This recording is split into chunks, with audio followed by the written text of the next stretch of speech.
If you're going to shoot, shoot, don't talk.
What is up, everybody? Welcome to another episode of the Spaghetti Western Jamboree.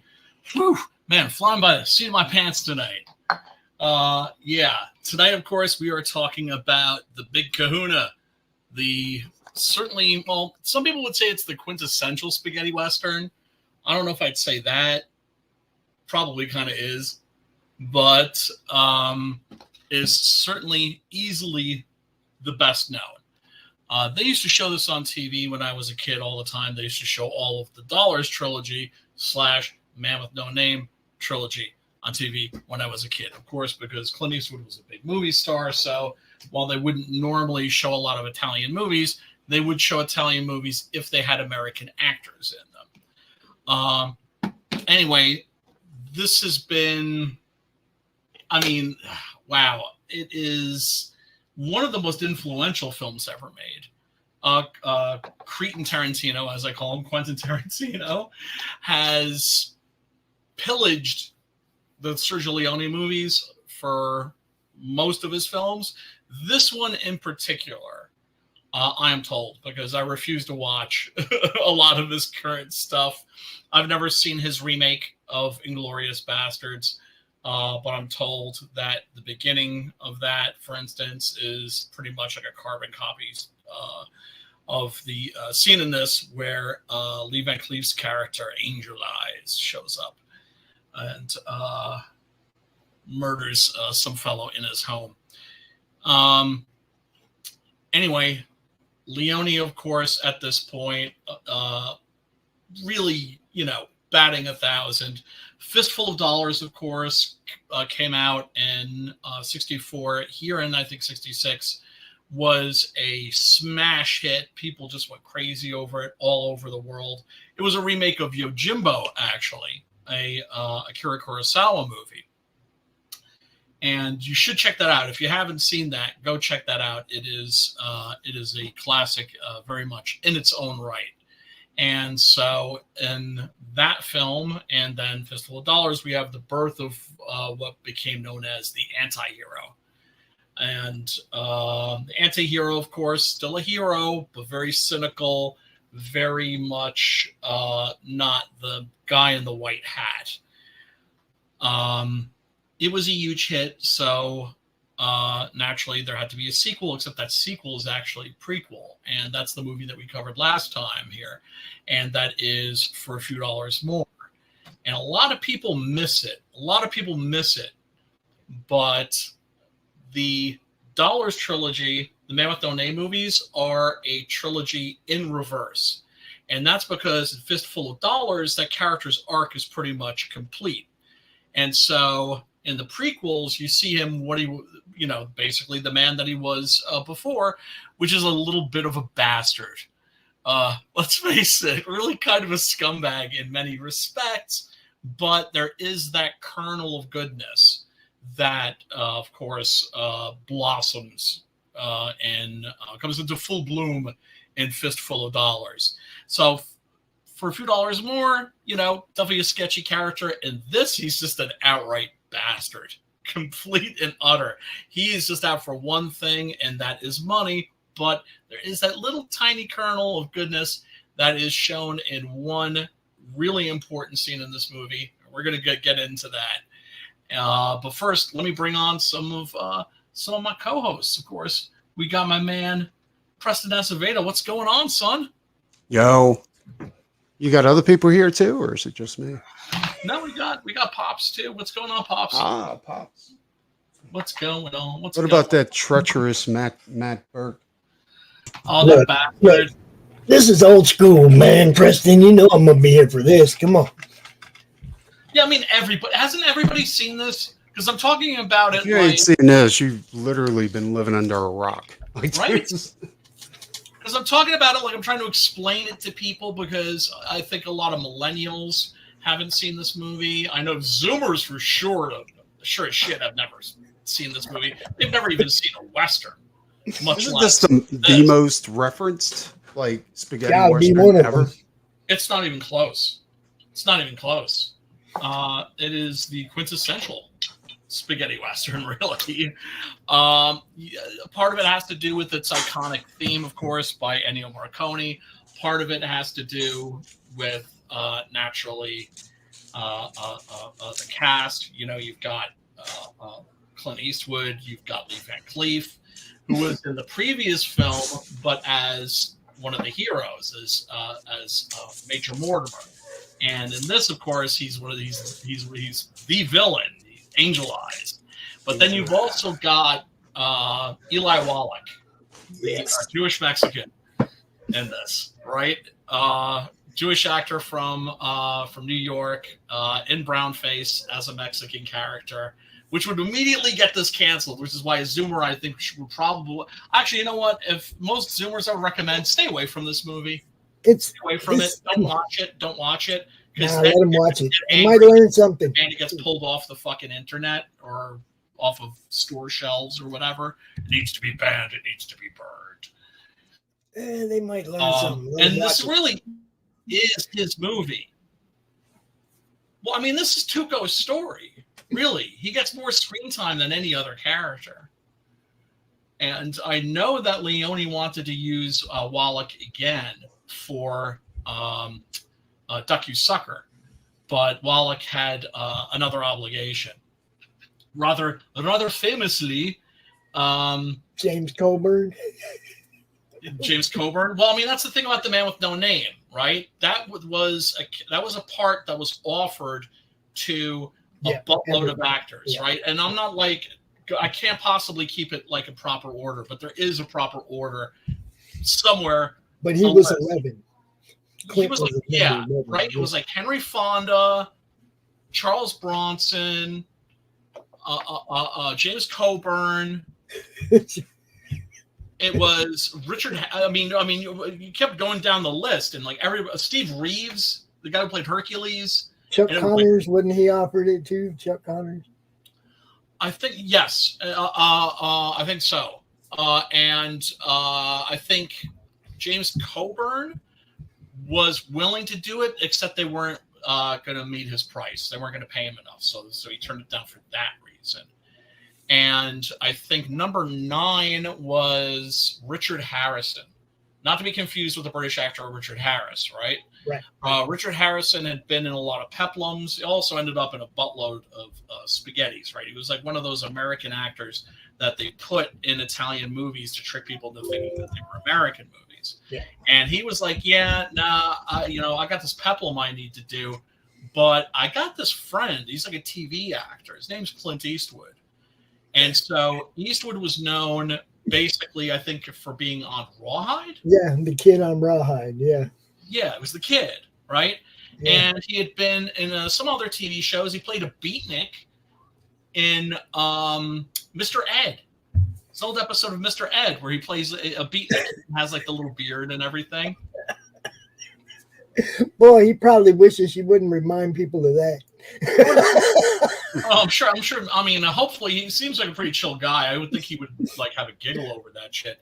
And then he's a jet fighter pilot in Tarantula, which is like one of the best of the 1950s giant insect movies, right? And you can tell it's him if you look at his eyes, but he's like a jet fighter pilot, so he's got like that oxygen mask on. But it's fucking. You're talking about Clint Eastwood still? Yeah. Clint was in that. What was that movie where he had to steal a jet from the Russians? Firefox. Yeah, that was a fucking badass movie. Dude. Yeah, man. Yeah. I used to watch that over and over and over again. Excellent spy thriller. Badass movies, man. Not as good as the Iger Sanction. Not as good as the Iger Sanction. He's the shit in that, man. I wish that had been successful enough where they'd made the sequel, which is the Lou Sanction, because that character is like one of the coolest characters ever. Like Clint Eastwood movies is like the woke culture kryptonite. There's so much testosterone. Toxic levels, toxic degrees of fucking masculinity, yo. No fucking no. That's why it's like, I mean, I always try to like address the audience like they're from a broad kind of a background, right? Because you never know who might be watching. Do you feel lucky? Like if you want to instill in your kid, say you got a boy and you're trying to raise him to be manly. Yeah. And you're like, all right, son, here's every this. Clint Eastwood movie that was Clint ever Eastwood created. library. You just watch all of these, boy. Yeah. And the thing is, it's like people think Start you off light. I'm sorry, go Start ahead. you off light with the spaghetti westerns. Then we'll move on to Dirty Harry once you hit your teenage years. Right. But I'd the thing lead is, off like with Josie Wales and go from there. Josie Wales was the best. Those are all tough characters, but the man with no name would tie them all up into a fucking pretzel. He's the hardest motherfucker that Clint Eastwood ever played. They don't go any fucking harder than the man. My all-time favorites is either Josie Wales or Hang 'em High. Like either one of those. Hang 'em High is good.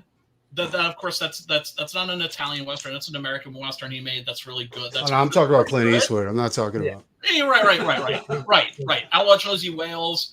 That's okay. That was directed by Eastwood himself. The two that I really like that Eastwood directed himself and also starred in are, of course, Unforgiven is a classic, instant classic. I remember the audience I saw that with did not fucking like that movie. It's okay. At all.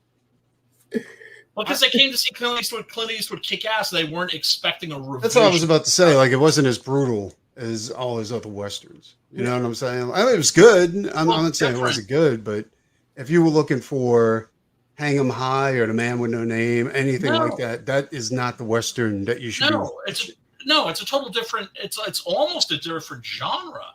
It's a very mature Clint Eastwood coming at, his reviewing his glory days as an old man. Well, what happened was the script that was written by David Peoples, the same guy that wrote Blade Runner. Yeah. And Eastwood got the script and he read it, and it was called The William Money Murders, because it was supposed to be a script about like this really famous gun battle, right? Like the gunfight at the OK Corral, except a completely fictitious one, right? So it's like the William Money murders, and it was going to be like the true story, like what exactly happened there and what led up to it, etc. And Eastwood got a hold of that, and he read it, and he was like, you know what? I'm going to sit on this. I'm going to just let it wait. And when I'm old enough, when I'm the right age for that movie, then I'm going to make that movie. And that's exactly what he did. He sat on that screenplay for like 20 years. Well, that's because Eastwood knows where's his bread's buttered. He's not a fucking dummy. He's not a fucking dummy. He's a really, really fucking smart dude and an excellent filmmaker. And that's one of the reasons why he wouldn't let people make action figures out of him or anything like that. Well, he had one. Or comic books. Didn't he leave one because he was looking at? There's a video of now showed it to him. Yeah. A statue or something, and he was like laughing. He was like, but that's now. I'm talking about then, like then. Right. He looked like a kid. I played that video, and the expression on his face was childlike, right? And another real quick Clint Eastwood story, since we're very much comic book oriented, artist oriented kind of a stream. When he met Frank Frazetta, when he hired Frazetta to do the poster for the Gauntlet, evidently he was starstruck. That is, Clint Eastwood was starstruck by Frazetta.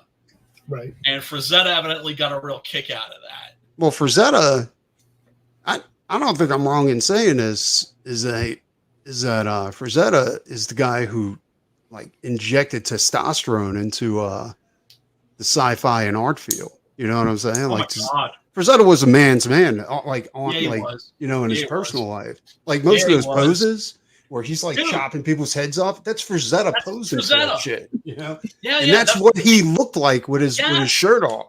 Yes. In the gauntlet, right? Clint's all like just shirt's all ripped up and fucking muscles are popping out and veins are bulging. That was Frazetta. Yeah. True story. I lived in Phoenix when they filmed that shit. When they filmed the Gauntlet, that's where they filmed it. It's in Phoenix, and it's like in front of the Civic Center, I think, is where the final shootout is.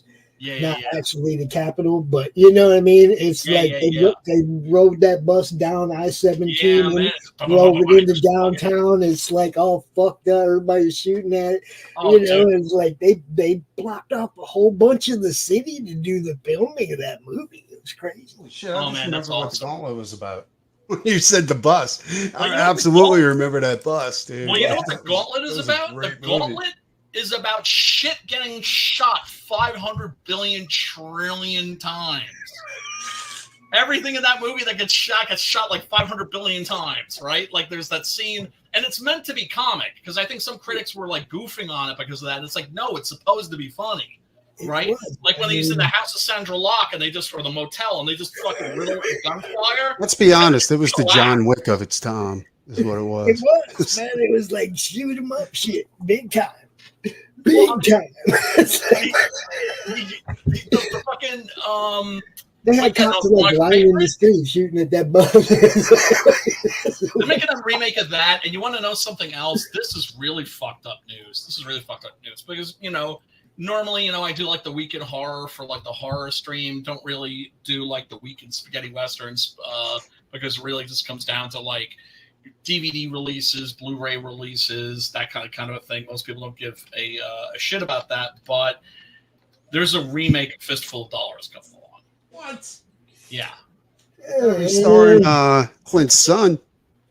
I first of all, I don't know if this is actually even really going to happen. I suspect that it may not. They need to leave movies that are perfect alone.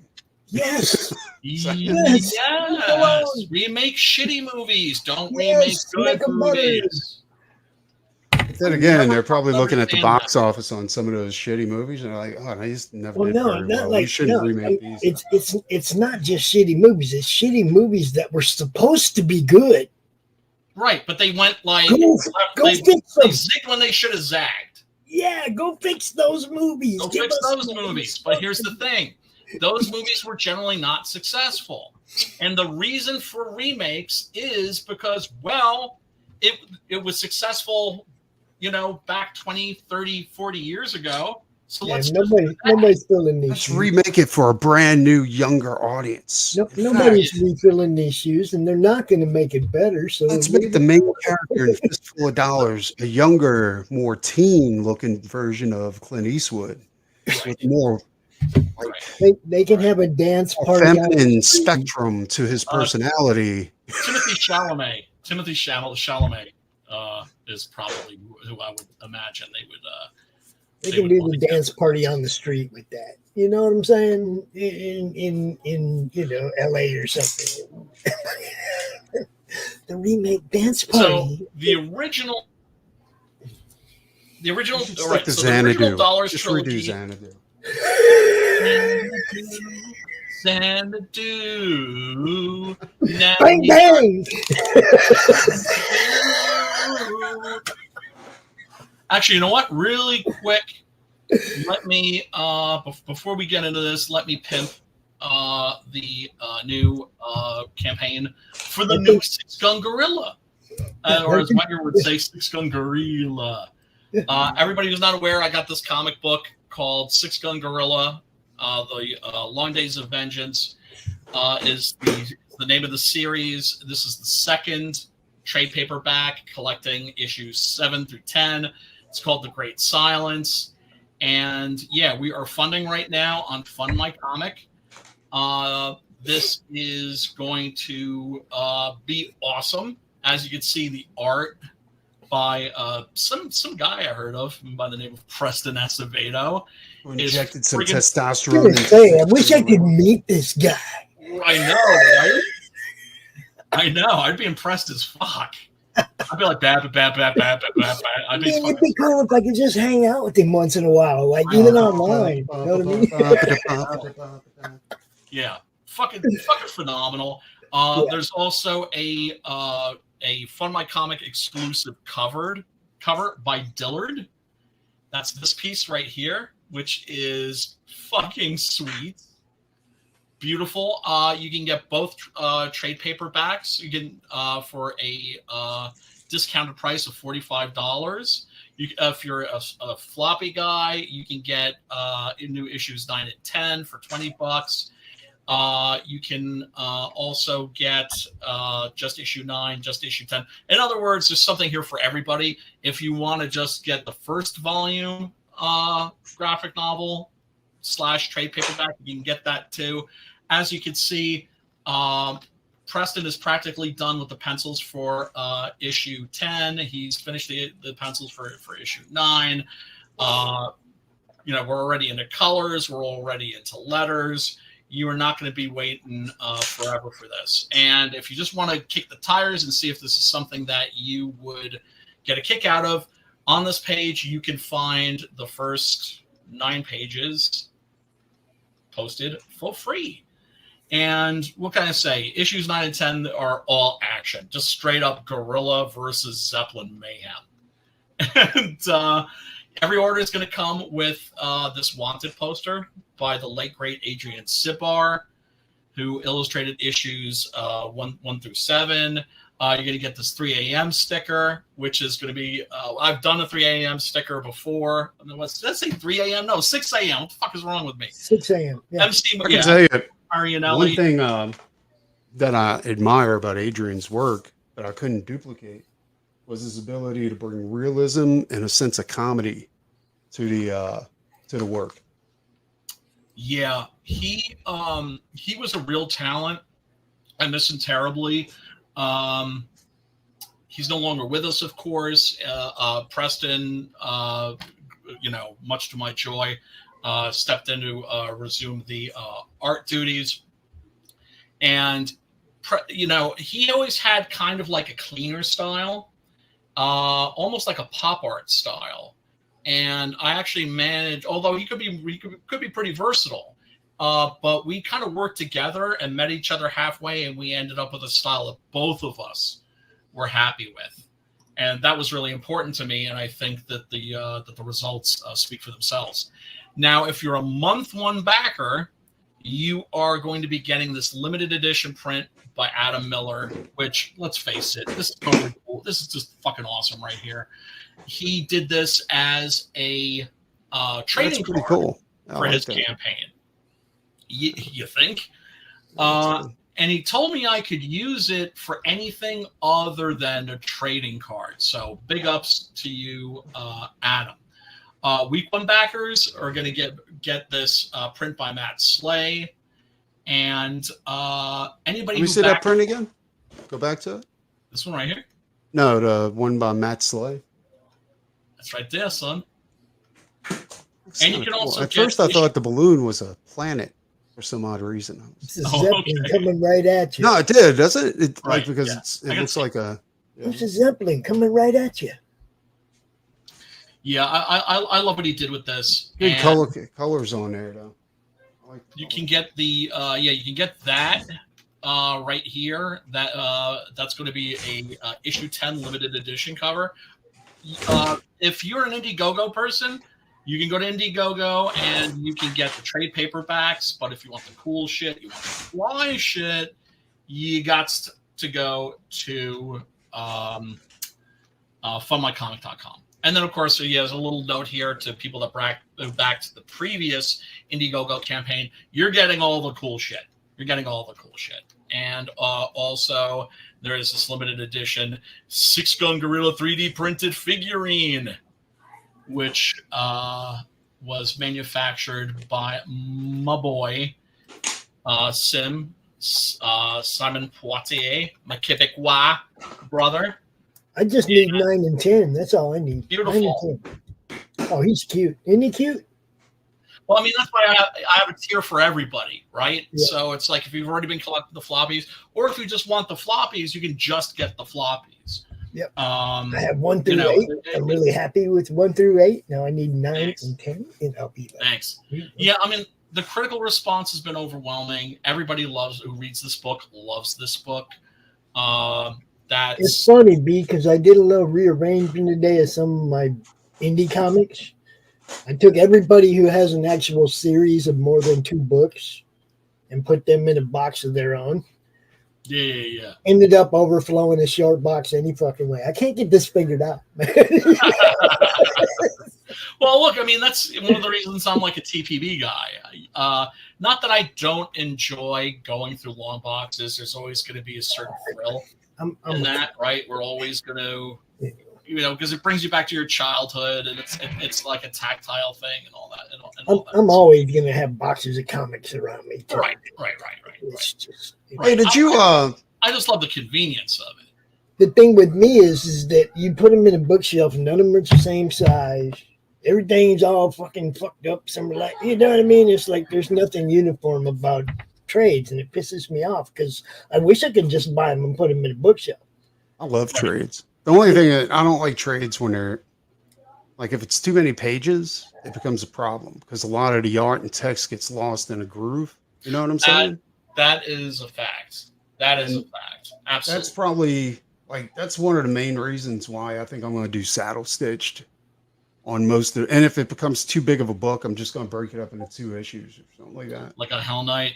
Yeah. That's what I'm thinking. I mean, because I was thinking about it. I was like, I don't want to miss the stuff in the middle, especially those splash pages. That's what I'm saying. And if you do this wild double page spread, you can't really spread it open. You know what I'm saying? Because it's everything. I know exactly what you mean. Another reason I like floppies, man. Did you guy does, or you're just kind of like how much can I bend this where I'm not going to break the binding? Yeah, right. It's another reason I love floppies, man. I can look at the whole freaking thing. I can open. I'm gonna give up some publicity real quick. Did you guys hear of a book called Automata? No.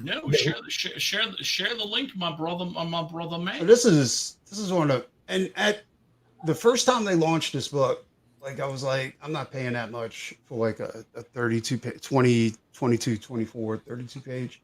But then they came back and they got all 6 issues and it's wrapped up into one big book for $39, right? And I was like, okay, now I'll do that. You know what I'm saying? Here, I'll send a link. I'll put it in the private chat. But yeah, because I've always been really impressed with the artwork in this book. And it's in there. Let me just black and white. let me just really quickly address what James Hurley said. Wasn't Last Man Standing a remake of Yojimbo? Yeah, it is. And then there's also The Warrior and the Sorceress, which is a sword and sorcery reimagining of Yojimbo with David Carradine. You can find the trailer for that on the YouTube. It's fucking cheesy as fuck, but it's actually kind of a decent watch. It's actually kind of fun. But yeah, no, it's the exact same story. But yeah, you were saying, homeboy, did you post the link? No, I was like, it's just as metal as you could possibly get. You know what I'm saying? And it's like, it's 6 issues now, and they only have like a few left. Like they're only putting out like they just got like 10. You know, and 5 of them's already been claimed. That looks the work, dude. The artwork is that covers shit. But look at the art. What the fuck? Yeah, like this. It never crawled under my radar. I just didn't think I was getting enough. You know what I'm saying? Like, hell yeah. Nice. Oh, that looks fucking dope, dude. Yeah, that's what I'm saying. Like it look. I just want to get the word out a little bit about it because this looks fucking insane. Well, there's some amazing books out there, and you're just kind of like, why didn't I hear this before? Why am I only just now hearing about this? That's how I feel about this. This looks fucking great. Yeah, it's nuts. And I like black and white books done like this. Like, yeah, me too. I think it's pretty bad. Me too. Yeah, I mean, you know me. I'm a black and white stan. Sometimes color does look better. Like I got this in the mail the other day. I'll come right back to this, but got this. Oh yeah. That's Russ Leach, right? Yep. And when I saw the black and white art, I was like, "Oh, this has got to be black and white, right?" And then I look at the color. I'm like, "Nah, this is better with color." Also, it's like the Red Slayers are wearing red, right? So that also helps. But yeah, this is fucking dope. This is really, really, really, really good. I was really, really happy with this. I've read at least like 4 or 5 different adaptations of this story. This is the best, for sure. Yeah, it's really fucking cool. But this looks really freaking cool too. Dude, this is straight up metal. You know what I'm saying? Yeah, like, it is. It's like sick. So I was like, I just want to turn whoever is interested in stuff like that, like onto it, you know. Hell yeah. And folks, understand this too. Even if you can't back a book, just sharing the link makes a huge difference. That looks great, man. I'm sold. Yeah. It's like everything I'm seeing is just like, yes. More of that. Yes, please. Sign me up. I'm good. That'll work. Sign me up. That's fucking great, man. Hey, if he ever wants to come on here and pimp that shit, he is certainly it's by Pulp Star Comics. I don't know, like it's not. I guess it's not one guy. It's a publisher. I guess. Well, it might be, but I mean, you know, I've got Two Fisted Comics, but that's just me. Yeah. Yeah, it's great.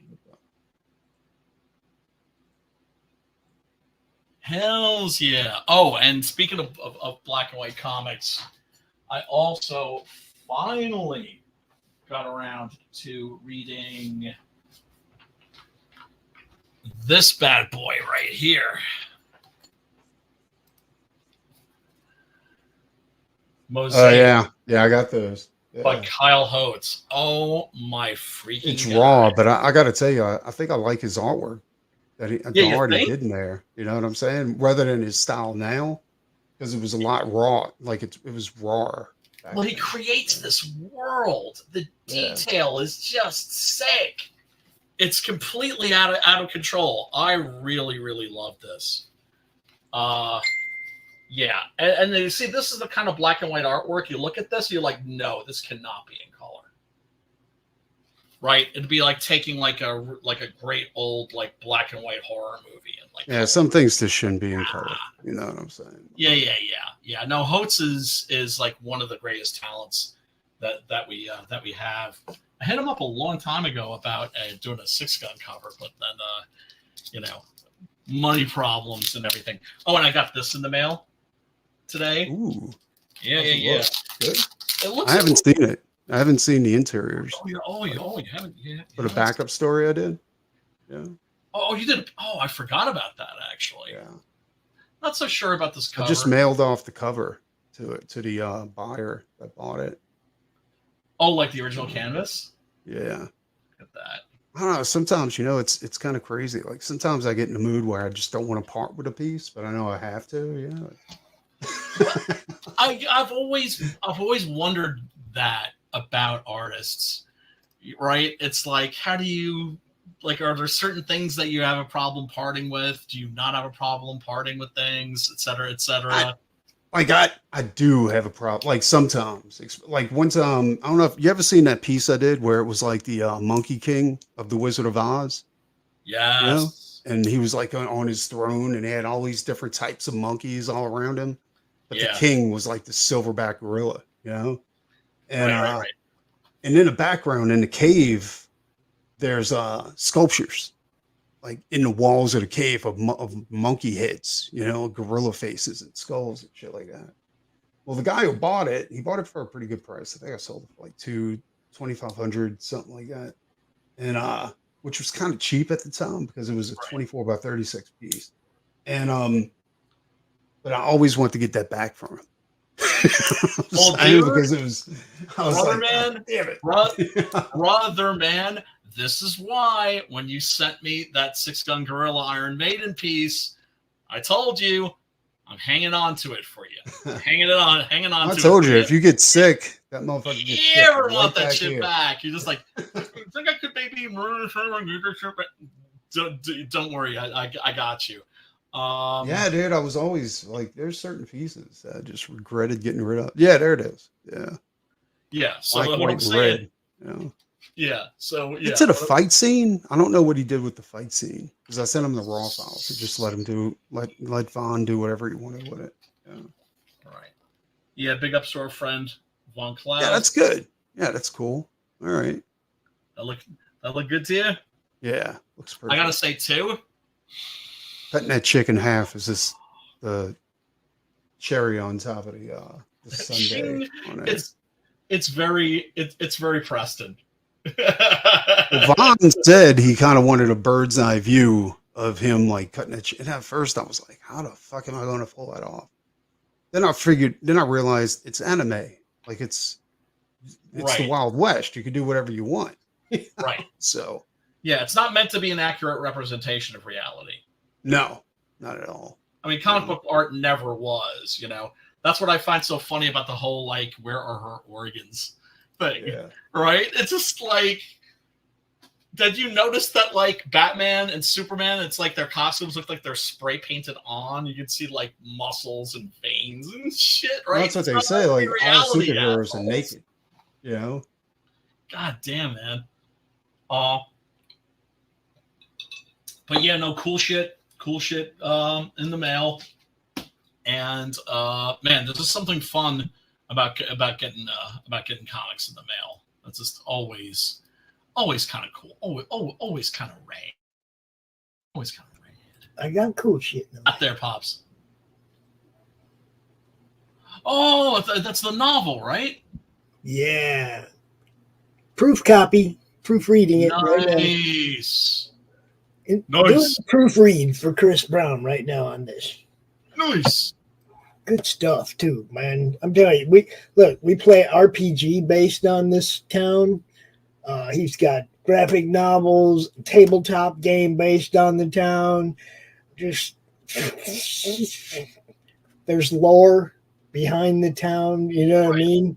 Right. It's like this is real. This ain't no splash in the pan. God, that guy did a book. No. Like 17 campaigns, different stuff that he's done, the Gods of Metal game, all that shit, man. Yeah, man.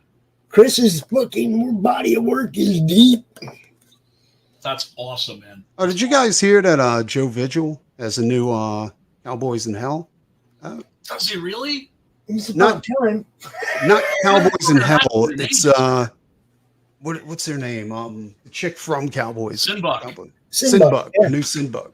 Actually, I think he's got 2 new Sinbugs out since the last time I bought it. I contacted him, but he's not contacting me back about getting them. He He's sent not a me Twitter the guy. He's a Facebook guy. That's what I'm saying. I contacted him on Facebook. Yeah. Oh, okay.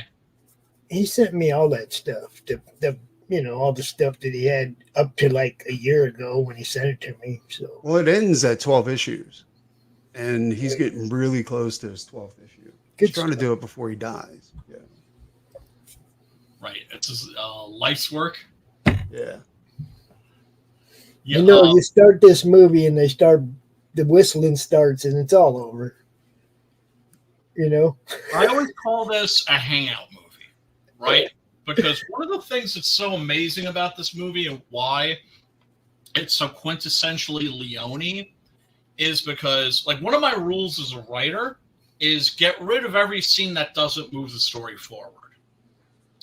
The plot to this is very simple. It's very, very bare bones. You've got these 3 characters. They're all absolute bastards, and they're all out for one thing, and that is the gold. That is the money. That is the dinero. Yep. And why is this movie like almost 3 hours long? Because Leone drops scene after scene after scene that doesn't move the story forward, and then he stretches scenes out. He does everything that you're not supposed to do, and it's fucking mesmerizing. It's just incredible. What was mesmerizing is the link you shared about the movie, and it was in a completely different language. What the hell is this? What? Deadline? Or The Good, the Bad, and the Ugly. It wasn't in English. Oh, wasn't? Oh, okay. Oops. Well, gee, then maybe some motherfuckers might actually have to go out and buy a fucking copy or rent a fucking copy. I don't think that's the point of. I don't think that's the point of the horror movie club. Well, fuck them. Yeah, he wouldn't say that over there. He'd be like, I haven't seen this golden. I'll tell you what, I'm going to listen to the show, but I got to head out because I got to go ahead and finish cleaning up the office. You got it, brother. All right, good seeing you, man. Later. Much love. When I first got a DVD player, what's the fucking first thing I buy? It's this. Right? I had this at Costco, actually, and it was the set, right? Because I think the movies I bought after this were, I think they had Destroy All Monsters for like $10 and the original Richard Donner Superman. These are okay. These are aight, but the movies deserved better. This is the restored DVD, which is to say, by restored version, I mean they actually found scenes that had been cut out of the movie and they cut them back into the movie. So the movie's even longer. And so somebody had actually somebody actually went into the editing room floor and picked all that stuff up and saved it. And then put it back in the movie later. I mean, look, sometimes things are discovered, right? Sometimes things are discovered. I know, like with George Romero, he had been looking actively for a 3-hour print of Martin, and had in interviews would say, "Yo, I know there's a 3-hour print of Martin out there. Somebody finds it, hit me up and let me know because I want to release that shit." He had it all along. It was like in a film vault that where he kept all his shit. It's just he lost track of things, but it's been discovered now. One scene in particular had Lee Van Cleef, so they had to have another actor come in and dub Lee Van Cleef's lines, because the thing is the scenes that were cut, since these movies were never shot with sound, right? The way Italian movies were shot was an international, right? The movies themselves were international productions, They were Italian, German, Spanish co-productions. And so you had actors from all around the world, and everybody would speak in their own language, but they weren't recording sound. So that way they could dub it into any language, and then if the actors gave enough of a damn, they would come in and dub their own lines, which for the Leone films, thank goodness, everybody did. The international release of this was, I think, I should say the international release. I should say the American release, I think, was in '67, and Clint Eastwood was already a star at that point, so they kind of like almost released them like back to back to back, and that's one of the reasons they were so insanely popular. But for this, yeah, it even has a little stamp on it, special edition. There's also a scene with Eli Wallach and a scene with Clint Eastwood, and they came in and they were, still around, thank God, and recorded original dialogue for those scenes. And you could tell the difference in their voices. They were a lot older, right? So you notice it, but that's all good. That's all right. And the actor that they did to fill in for Lee Van Cleef just did a spot on. What's up, Jeff? What's going on? Jeff came in going, "Oh, it's not the horror movie club." Shit. I was like, wait a second. What's with the spaghetti westerns today? We alternate, and soon we're going to start doing Kung Fu theater, too. I want to start covering some Kung Fu movies. I approve. I mean, like, you couldn't have picked a better Western than this. I mean, like, the king of the spaghetti Westerns right here. Yep. For sure. I always say that when it comes to, like, the spaghettis, that when you're having a conversation about the best, you kind of... They're two separate conversations. One is if you're just including all of them. The conversation for me is always, what are the best non-Sergio Leone spaghetti westerns, right? And fortunately, Wales. That's not a spaghetti. That's non-spaghetti western. Like, that's what I'm saying. Like, the best. I'm saying non-Leone spaghetti western. Oh, I'm not saying non-spaghetti. I'm saying non-Sergio Leone spaghetti. Because the Sergio Leone movies, that means Fistful of Dollars for a few dollars more, Good, the Bad, and the Ugly, Once Upon a Time in the West, Duck You Sucker. Those are the best. Duck You Sucker. Man, that's a great one. Awesome. Yeah, we did that a few weeks ago. I jumped straight from those ones to the Terrence Hill stuff because I just love that. Oh, Terrence Hill, man. Are you kidding me? Trinity? Yes. But Spencer Terrence Hill. Come on, Doc. Did we do both Trinity movies on here, or I think we just did the first of the... I think we did the first one. But yeah, I mean, I love the one... I told you about the one that they... I mean, like, they made a remake of the poker tournament one without him, when they cut out everything with him out of it. Yeah. And renamed it and released it as a different movie. It's the same movie with the same people. They would do that often. Like, you would have like a Sartino or Django, and then like that's so popular, they didn't have the same actor to do the film, but basically they just got somebody else. They called the film something slightly different, but then you just call him like Sartino and Django in the dub. Yeah, well, they had the devil in the one. They had the devil in the one, and they had Terrence Hill in the other one. Mm. Right. We did Indio it was Black. all the same. All the scenes were those same scenes with those same people. The ones that didn't involve Terrence had the devil. The ones that involved Terrence had the devil instead. You know what I mean? And they made two movies out of the same film. And like you can do anything with editing and a little bit of extra footage shot. Yeah. Yep. Fred Williamson famously said he was very surprised when he discovered that there was a Black Cobra 3. Black Cobra, if you're wondering, is basically Cobra, the Sylvester Stallone movie, with Fred Williamson, right? So it's called Black Cobra. It's pretty much like Truth in Advertising, right? Nice. So he did 2 of those, and then he was just like, wait a second, there's a Black Cobra 3? I don't remember shooting that. And then he watches it, and sure enough, it's just cobbled together from bits and pieces of Black Cobra and Black Cobra 2. But sometimes they're shameless about that shit. What a lot of people don't know is films are shot in such a way that you have 3 times as much footage as what actually makes it into the cinema. Yep.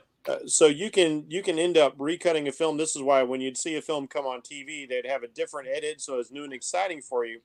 And sometimes producers would do sneaky little things, like the original Three Musketeers with Michael York was shot, as far as the actors were concerned, as one movie, but they actually broke it up into 2 different movies. Saves money. And they did the same thing with Superman 1 and 2. That was shot back to back. Yeah. It was shot all in one. And well, that was the South Times. Yeah, and so when they needed to reshoot, the actors in both cases renegotiated their contracts to get more money, because they say, well, if you're making 2 movies off us, we need to get paid for 2 movies. Yeah. Right.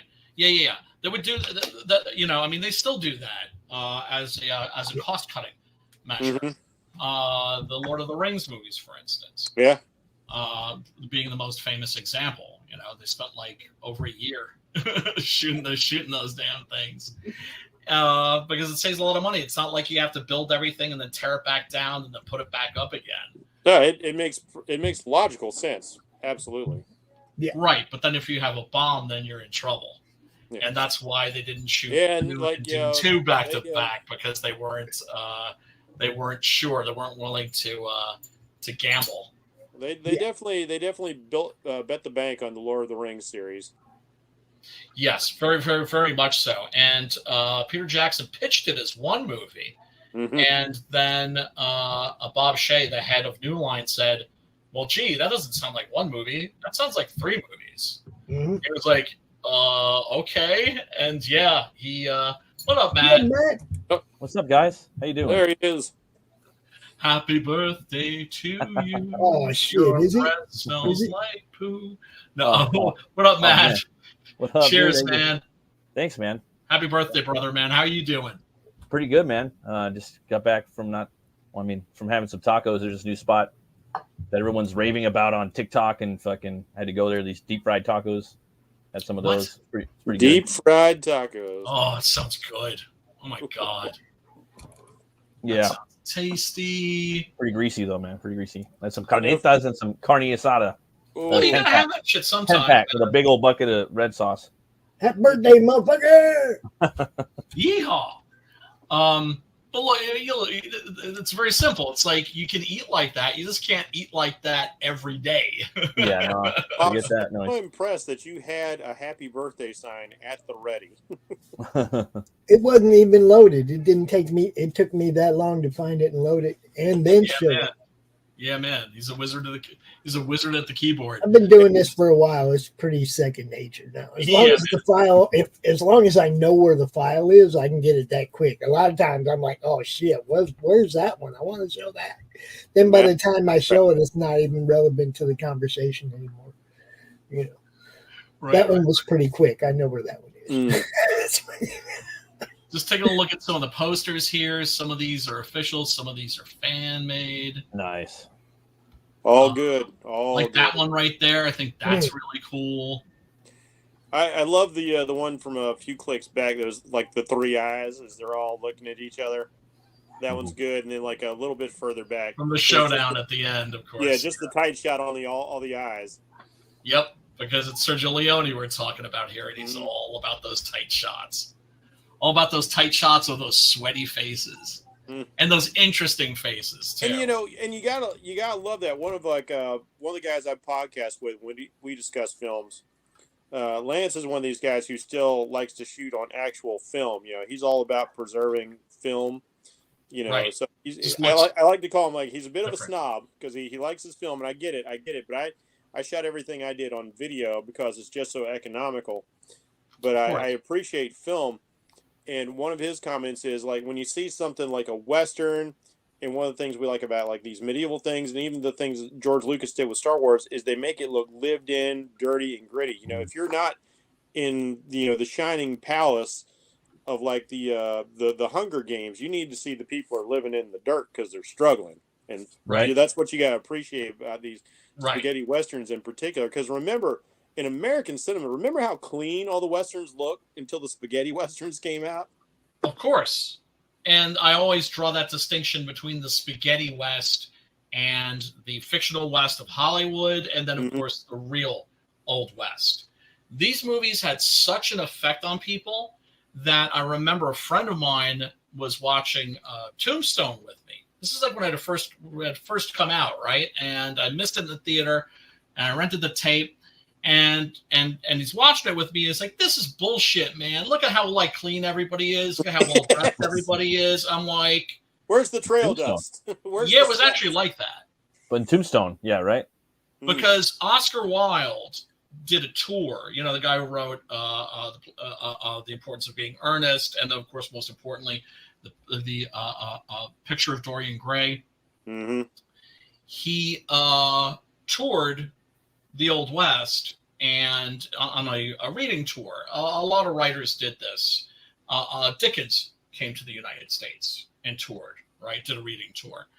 But specifically, Oscar Wilde was in the Old West, and yeah, of course, there have been many stories and novels and shit written about Oscar Wilde in the Old West. And when he came back, he said, I was expecting to see people, you know, with like dirt under their fingernails and just in buckskins and shit. And he said, I couldn't believe my eyes. He said it was the best dressed population I had ever seen in my life.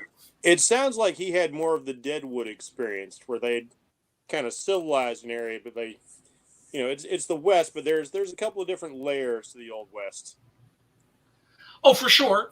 But the Spaghetti West is a completely fictional world, right? This is always my favorite example when it comes to how completely historically inaccurate the Spaghetti Westerns are. A large part of the plot of this takes place in Texas. That's where the gold is, right? And one of the things that's keeping our heroes, in quotation marks, since they're all really shifty characters, Tuco, Right. Blondie, and Angel Eyes, one of the things that's keeping them from their goal is this bridge. Yes. Right?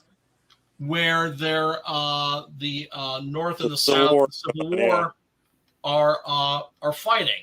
And so every day people make a charge on this bridge, and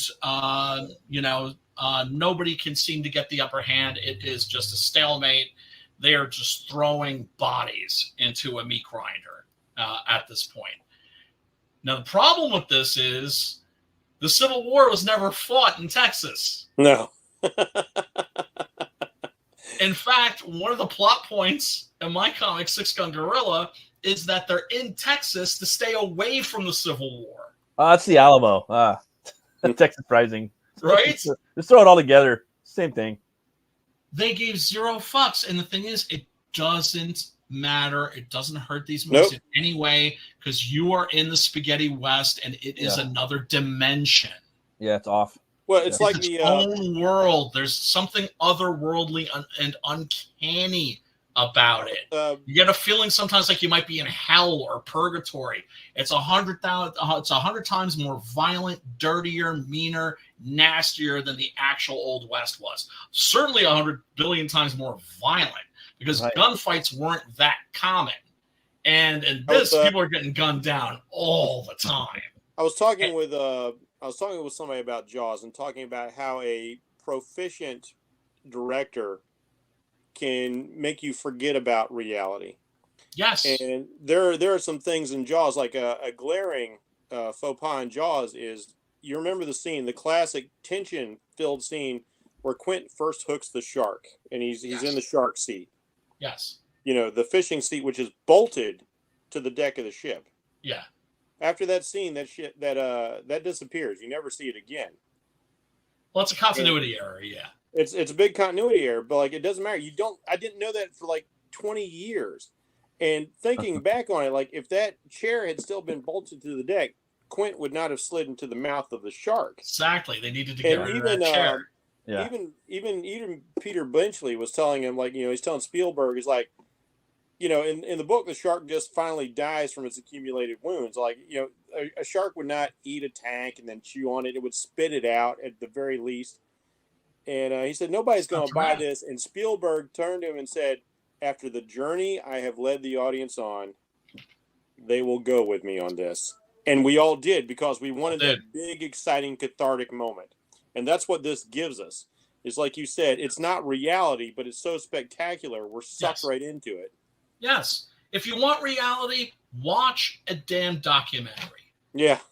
Yeah. Don't watch reality TV, because there's nothing real about reality TV. And even then, watch a documentary. And even then, you don't know if you're getting any truth. Right. Because even then, it still has a perspective. The only unscripted piece of reality TV was the old show Cops. Everything else is scripted to some degree. Yes. But even with a documentary has a point of view. Yeah. There are some that, like, there's one I really love called "Do Not Resist," which is about the police and about the militarization of the police in America. And there's no commentary in that whatsoever. Oh, so it's just raw footage? It's raw footage. Ooh, okay. But it's it's amazing, and it's an incredibly important film, and I wish more people would see it.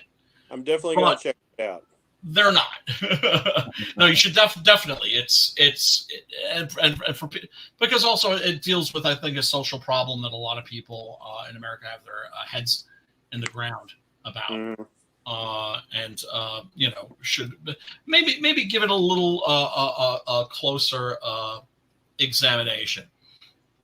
But yeah, one of the things I also mention when it comes to the Leone movies is how he loves his close-ups, his extreme close-ups, and how he loves these interesting faces. Yeah, faces with tons of character to them.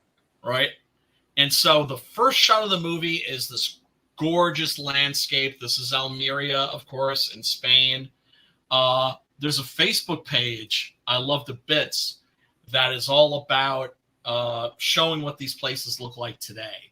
Right? Really? So it's like Almeria 1966 from like Good, the Bad, and the Ugly. This is what it looks like now. And they do that for countless movies. Yeah. And then, of course, I still, I've traveled quite a bit in Europe, but I still haven't been to England. But I've got Hammer Horror guide. So when I go to England, I'm going to be able to go and visit all the locations where they shot all my favorite. Have you been to any of these? Have you been to any of these locations? No, and I haven't been to Silent Hill. Oh man, that would be a vacation. Because a lot of my friends are like, "Oh man, after the shit you've been through, you should go on a vacation." Well, I'm just like, I don't know. But now I'm starting to think about it. I'm just like, a lot of people are going on vacations right now. A lot of people. Well, of course, there's a documentary about Sad Hill, which is where the climax of the film takes place, and where we get this incredible sequence to Morricone's absolutely unforgettable piece, The Ecstasy of Gold, where Tuco is, in the cemetery. The graveyard. Right. And that cemetery has been restored by volunteers and by, I think maybe there was a Kickstarter campaign. Oh, that's cool. And people came from all around the world to work on this place and restore it to what it looked like in the original movie. And awesome. To now keep it that way and preserve it. Because that might want to be, it's sacred ground. Dude. It's they should build ground. Like a museum and like maybe like a hotel right next to it. You know what I mean? Make some money on it. What a fantastic draw, right? That is for like the tourist industry that they might have there. And it's so great because I remember like reading when they were doing. I can't remember if it was the prequels or the sequels, where they were going back to shoot some of the stuff, and they went back to what was it, Tehran, wherever they shot the original Star Wars Tatooine stuff, and they said like the locations had barely changed at all, so it was just perfect, all this great desert backdrop and everything that they'd used, like it hadn't been completely covered up with like industry and city and stuff. That's crazy. I think like a ghost town would be perfect for this. You know, right adjacent to it. And you know they would love it out there. Like they film most of these in Spain, right, Brian? Yep, in Almeria specifically. You guys touch on the remake news for this trilogy? A little bit. Oh, are they remaking this? They're not remaking this. They're remaking Fistful of Dollars so they can do the whole trilogy. Yeah, I think that's horrible, personally. Yeah, it's and I say that as a knee-jerk reflex, but I still have to say, damn, the remake of True Grit was pretty damn awesome. Yeah, it was better than the original. That's because it's an adaptation of the novel. Yeah, okay. Right? I didn't know that. You can do numerous. You can do countless adaptations of novels. I don't give a fuck. So the movie. When you're remaking a movie that's already a remake of another movie, you got to do it beyond justice. You got to make it better, right? Which you're not going to fucking do. Because here's the thing: with Clint Eastwood, as we said at the beginning of the stream, he was like the 9th or 10th choice. Yeah, I saw that. I didn't know that either. I saw that on the Twitter. I was like, yeah, it's insane. Dropping some knowledge. Who was their top pick? I think it was Henry Fonda. Fonda. I could see him. I could see him. James Coburn was down. He'd be all right. He was down until like they were like, yeah, you're too expensive for us, right? And then there were also Ty Hardin, I think, was in there. Was Bronson in there? Charles Bronson was definitely. Bronson would be interesting. He would have been. Bronson would have been cool. Bronson would have been cool. Richard Harrison, who was. I always loved Bronson, like Once Upon a Time in the West. Boy, him like. Oh, of course. Henry Fonda. That was terrific. For me, Leone doesn't get any better than that. That's my favorite Leone. It's probably my favorite Western. Period. I think that movie is just incredible. Not that this one isn't, not that the other Leones aren't. It's such a shame that audiences would not accept Henry Fonda as a bad guy after that film, because he is just top notch in that role. It's hard. He's incredible, but that was part of the mind fuck too. Was that when the camera swings around, and Henry Fonda even did an interview about this. How shocked the audiences were. The camera swings around. The guys just murdered this innocent family. I know. It's Henry. And the camera swings around, and it's Henry Fonda. Did you read the new Savage Sword of Conan? No, like I said, I can't get that. I don't get that. Shit. That's not available where I live. So he's a werewolf in there, dude. It's so fucking awesome. And one of the stories. Werewolves are part of Hyboria. They are up in that. And it starts out, and this werewolf just comes in and just about to like rip apart this family. You know what I mean? But the family turns into wolves first, or I mean, after you don't know who the werewolf is. He just comes in on this family. You know, they're eating dinner, and then they're like, "Oh, we've heard of you, and we know it's our time." And then they start turning into the wolf, and then the werewolf just rips them apart. You know what I mean? Before they could fully transform, and then he stumbles out in the snow, and you find out it's like, I'm Conan, I'm Samaria, and I'm something else. And it's Carrie Nord that illustrated. It's all in black and white. Carrie Nord is so good, man. It was the shit. Carrie Nord's the shit. And at the end, dude, sorry to spoilers, he has the sword while he takes on a den of these wolves, and he fucking in mid transformation, he still got his sword. He's just like, oh, just like chopping them all up. I don't know. I'll have to check that. I don't know if I can deal with. That's weird for me, Conan the Werewolf. If I was doing that, I think I'd make it my own IP, because that idea is so cool. I would love to do like a Viking berserker who actually took on the animal persona. Right. The Sumerians in Hyperborea is actually Irish, Celtic when you get down to it. Whereas like the Vikings were, he called them the Aesir in there. So it's always kind of neat seeing like Howard wanted to do like. Well, the Sumerians are more like not set it in our world at the same time. Well, I mean that's because what he did was he just took, it's Hyboria is like the Earth before continental drift. It's crazy how old it was, right? And then you go even further back, it's like pre-continental drift, right? Or it's like pre-flood because it's all the different kingdoms of Atlantis and the oceans drink, Atlantis, and then it's still Pangea, and it's still not even the rise of the sons. It's still so fucking far out. I got that. I can't wait to dive into that. Oh, it's so good. It's so good, dude. It's so good. This is actually, I was talking about this before. This is actually, I've read. There have been many comic book adaptations of this story, and this is by far the best. No shit. That I've read. That's not to say I don't have some issues with it. I think that homeboy Russ Leach, incredible artist. Yeah, look at that. Needs a little work on his swords. I think it's, mind you, I'm a sword geek, so. Okay, let me. You're like your boy Zach with his. That might be my problem. That might be my problem. You're like your boy Zach do with his gun, bro. Right. Or Mike Barron. Mike Barron cool, is though. also That's a real his, stickler. With the martial arts shit. No, that's cool, though. That shirt's way too, I gotta ask you this, okay? That sword's too short right there? As a sword geek, I gotta ask you this. Awesome. Yes. Okay, I love Frank Miller. I loved all of his ninja stuff, all that thing. But what would drive me crazy is he would draw the Japanese swords wrong. He was always drawing them wrong, and it drove me up the flipping wall. Yeah. Put the blade at a wrong angle or also the something. side is not a three-pronged the dagger. tip of the blade angles up at the end. He was always putting the angle backwards, like it was a Chinese Dao instead of like a katana of some sort. Yes. It drove me up the stylistic choice.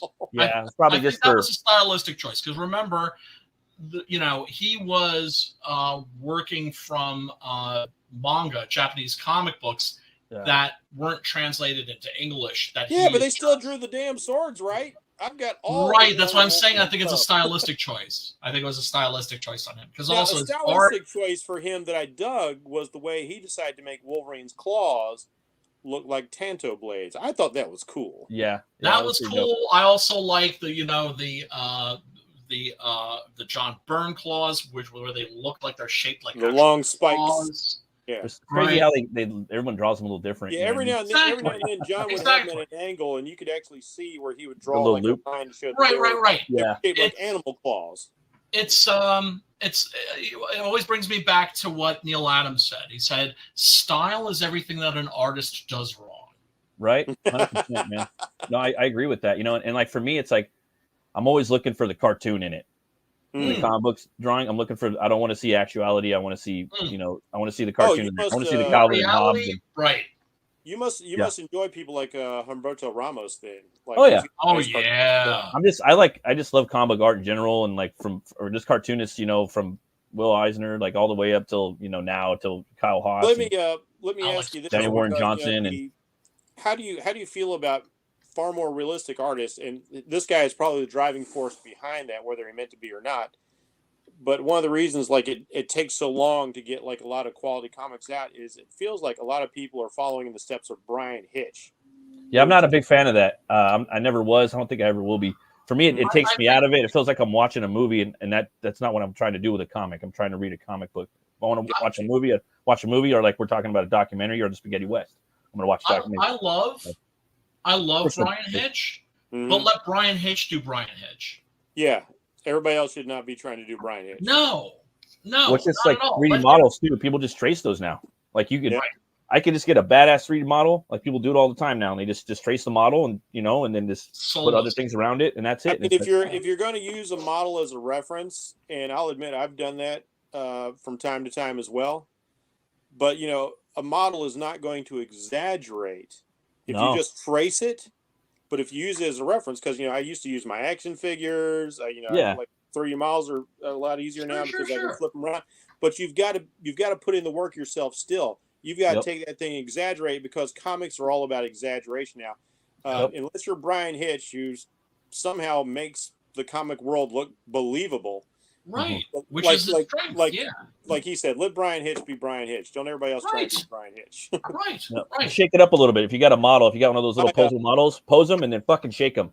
Yeah, because my typical art style is very much of the period that I grew up in, like the comics, like of the 80s, or where I really lived and breathed and died. So like my art style was from looking at people like John Romita Jr. and Sr. Oh yeah, John Byrne, John Buscema, Oh And then yeah, later on, Yeah, Mark man. Bagley became a big influence. yeah. Bagley's the Oh, shit. And yeah. he was a constant professional artist that hit the deadline. That's what I liked about Bagley too. You know what I mean? And Like a couple of more extreme guys would have been like Neil Adams, me too. Alan Davis, Tim Vigil, who did Faust. Oh, I love Tim Vigil. I love drawing like really muscular bodies and like And Me Drake too. doesn't get enough love.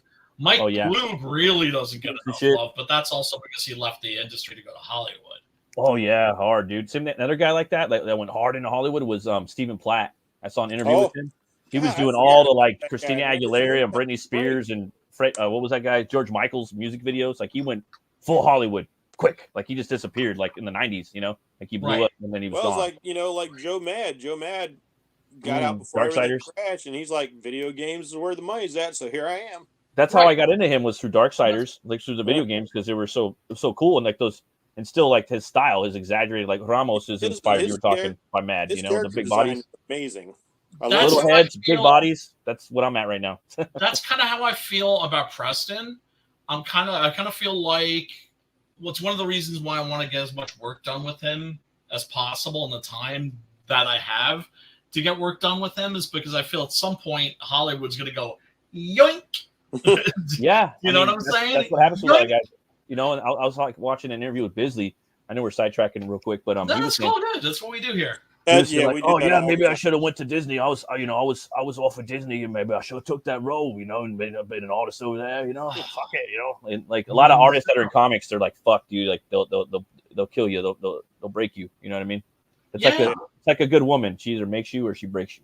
I'll put this out. I'll put this out here, Brian. Like if Preston ever gets yoinked up by Hollywood, I would love to draw a gorilla that fires 6 guns. Like that is like the coolest image ever.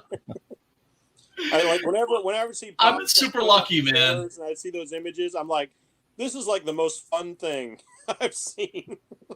I've been super lucky. I've worked with so many great artists, so many really, really, really talented artists. It's insane. But yeah, I mean, the person that can like walk by a comic book rack or a shelf and walk past like one of those covers and not at least pick it up and like flip through it. I don't understand that cat. I don't understand that cat. You know what I mean? To me, you know, 6-gun gorilla, it sells itself. That's one of the things I can't stand about like, and again, like I'm going to digress because that's what we do here. Yeah, man. I can't stand about so many modern comic book covers because they've become like the glamour shots of like the 90s movies posters. Like, look at this cool like kind of pinup thing that has nothing to do with what's going on the inside. It's all models, dude. You know, there's no cartooning in it. You know what I mean? Right. And that there's no kinetic energy. There's no electricity. No heart. There's no fucking juice in it. I mean, like, no heart. Like here's a guy whose work I really liked because it was so cool and gritty, but he just worked solely from posters or photos.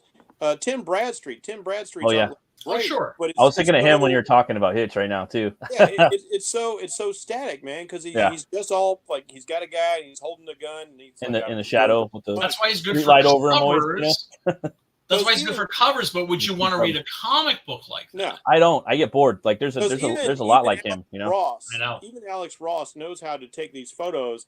And even though he's doing this super realism, he still knows how to exaggerate where it's needed to make things exciting. Yes. Well, like someone like him would be Sienkiewicz, where he takes the photographs and kind of tweaks it a little more, right? Yeah. So, like for me, if I'm going that route, I want to see like more of a Sienkiewicz type of look to it. And like Sienkiewicz and like who did the Arkham Asylum, Dave McKeon. Those two guys are like two peas in the pod. Crazy and like perfect. Distorted actuality. Messy, ink all splashed all over the damn place. Yeah. And like the exact opposite of like Bill Sienkiewicz is I always thought of him as the anti George Perez. Or you might enjoy this particular friend of mine. Oh my God! I just vegged on his name. What the fuck? It'll come back to you. Pretty cool artists out there. Like another one that they put me on was Horley, and he actually does the new Conan cover, the Savage Sword of Conan. Ben Temple. Templesmith's the shit. Yeah, I was thinking him too. I used to chat with Templesmith for years online. Like we would just back when he was still in Australia. Yeah. Before he blew up, and like we would talk art and stuff, and we were both on the Steve Niles forums. He's incredible. Got to be good friends with him, and I got to meet him in person finally. 2018 at a con, and that was super cool. But there's a guy whose art style, you go like, this guy would never work in like, you know, mainstream comics, and like look at how he took off, man. But he's a smart businessman too. Mm-hmm. He makes amazing comics, smart businessman. He has exclusive comics that are to his and his Patreon. Style is so wonderfully distinctive. Like nobody else looks like him. You're not going to mistake him for anybody else. And he started dropping some Lobo covers and like some special edition Lobo covers last week. Nice. I was like, dude, he's fucking perfect for Lobo. Because I would see him work. I had to ask him, you know, I'd see him work on some weird stuff. I was like, so dude, how did somebody tap you for Star Wars? Like, because he did a Star Wars thing. He's like, have they seen your work before? I love his stuff, but he's the last guy I'd pick for Star Wars. Well, it's like I want to see Temple Smith's spin on this. You know, that's the way you go, right? Like certain artists, we talk about that all the time, right, Brian? Like I hired this artist because I want him to do his style. That's why I hired this guy. You know? Yes. You hire the person exactly. Don't like hire the person that has a particular style and then tell them not to do that Absolutely style and hire somebody else. Just do Temple Smith. Yeah, like exactly. But also that was one of the nice things. You know, like when Marvel finally loosened up in the 90s and they stopped enforcing the house style, and they kind of like let artists kind of grow into their own thing. Like if you look at early Jay Lee. And then what he would become in the 90s. And now, have you seen him now? Two completely different things. Now it's like silhouette gothic style. You know what I mean? It's crazy. But I liked him in the beginning. Like, I mean, now he's like his own thing. Like he's still like does his own thing. Like that silhouette or the profile gothic. Everything's profile gothic. He's starting to do more. He actually took offense when I told him like, oh yeah, I love seeing your transition from like the Marvel House. I was never doing the Marvel House. I was like, well, maybe your anchor was. He didn't like that comment. Oh snap! His old stuff, his first stuff for Marvel looked Marvel House style, but like the stuff I liked was more like Sam Keith, like very Sam Keithian. That was the shit that I liked. That was probably after that. Because like when he got to do the Inhumans and he really got to explore his own style, and then it was great. The pinnacle of that is when he started doing the Gunslinger series based on the Stephen King stuff. Oh, I remember some of those covers. That's good shit. Yeah, those are both fantastic work, and that Inhumans limited series was just which kind of brings us back to this, because the Gunslinger was made to look like our boy Clint Eastwood over here.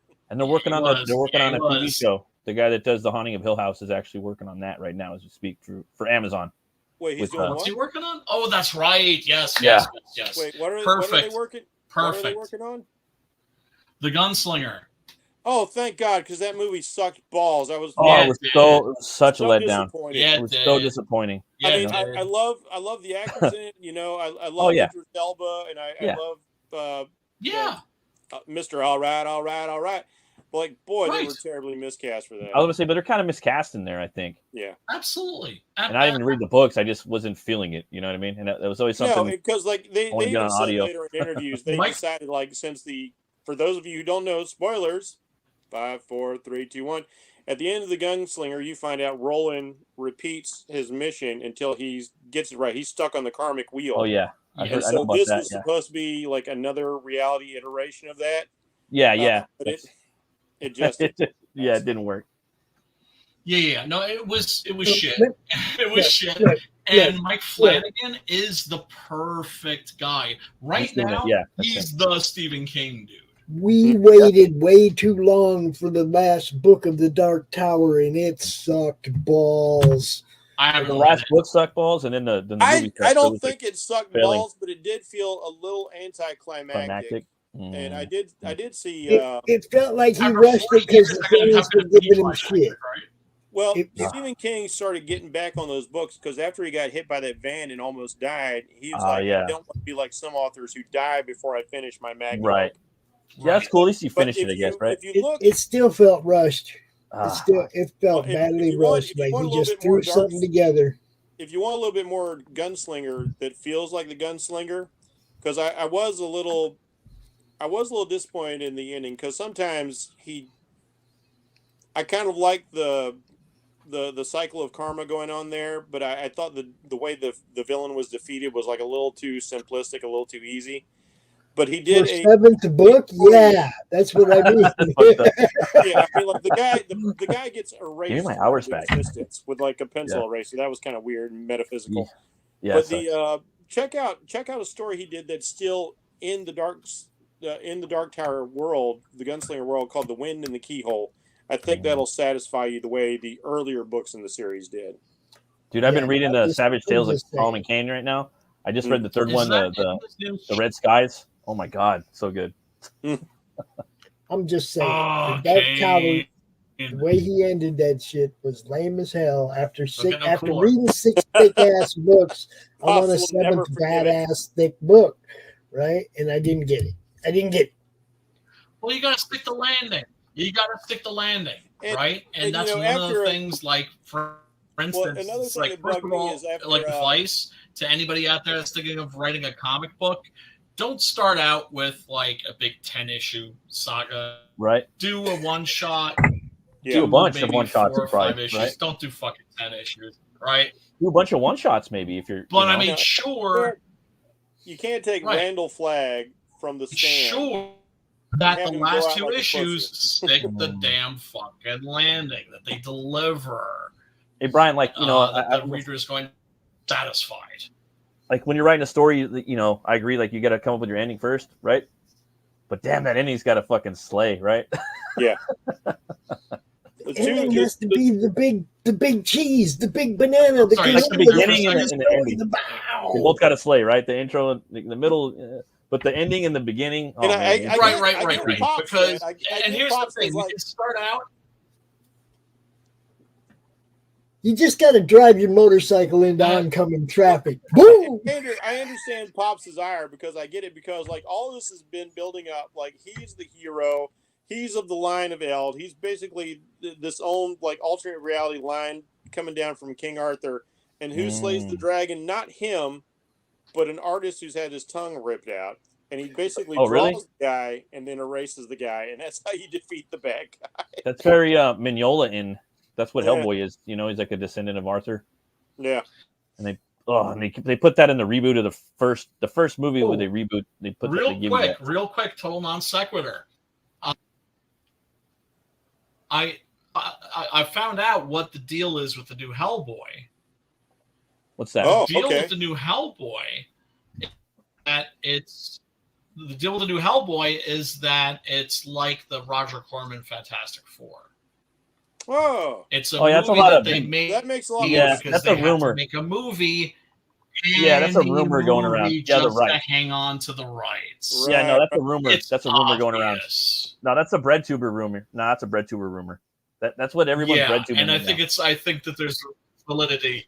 I think there's great validity to that rumor. It's what the movie might suck, right? I'm in the fucking 5%, right? But that's a breadtuber rumor. Trigger hard fissure. That's a breadtuber rumor. Certainly. Bill the Bull. I mean, I'm sorry, but like he doesn't look anything like Hellboy. I'm sorry, Art. You might be watching, but he don't look nothing like Hellboy. No, it's not that. It's the story. It's the story. What story? There's like a bunch of them. He gave the script to Del Toro. To Del Toro? But Del Toro's was based off of the Seeds of Destruction. And then it's shot on like shit. Has he got frogs in there and a BPRD? Trigger heart because he has a story. And all that shit in there. He's got Rasputin and the frogs and the BPRD and all that shit going on in there. Yeah, but there's so many Hellboy stories that you could do that don't have anything to do with those initial core concepts. I mean, and then the Crooked Man. That's a low budget movie.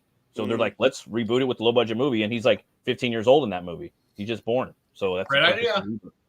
Great idea. We'll see. The movie might suck. Then I went to the trailer. Ah shit. But I mean, the old Loki doke. I know. But we'll see. It might be good. Time will tell. To me, it looks like a cool, cool movie. But we'll see.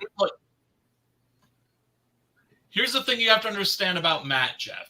Let me explain to you in a very patronizing. Matt is a sweet summer child. Sweet summer child. He holds out hope. That things are still going to be good. Even when they look like shit, he's just like, I'm still. I'll give it a chance. I'll reserve my judgment. This one's got Mignola attached to it, right? The last one was The Wizard of Oz. Golden Army was The Wizard of Oz. And then the first one was okay. Golden Army. None of them were scary. None of them were X-Men than it is Hellboy. Terrifying, like the books. My opinion based on because make Hellboy horror again. Yeah, it was never horrific in the movies.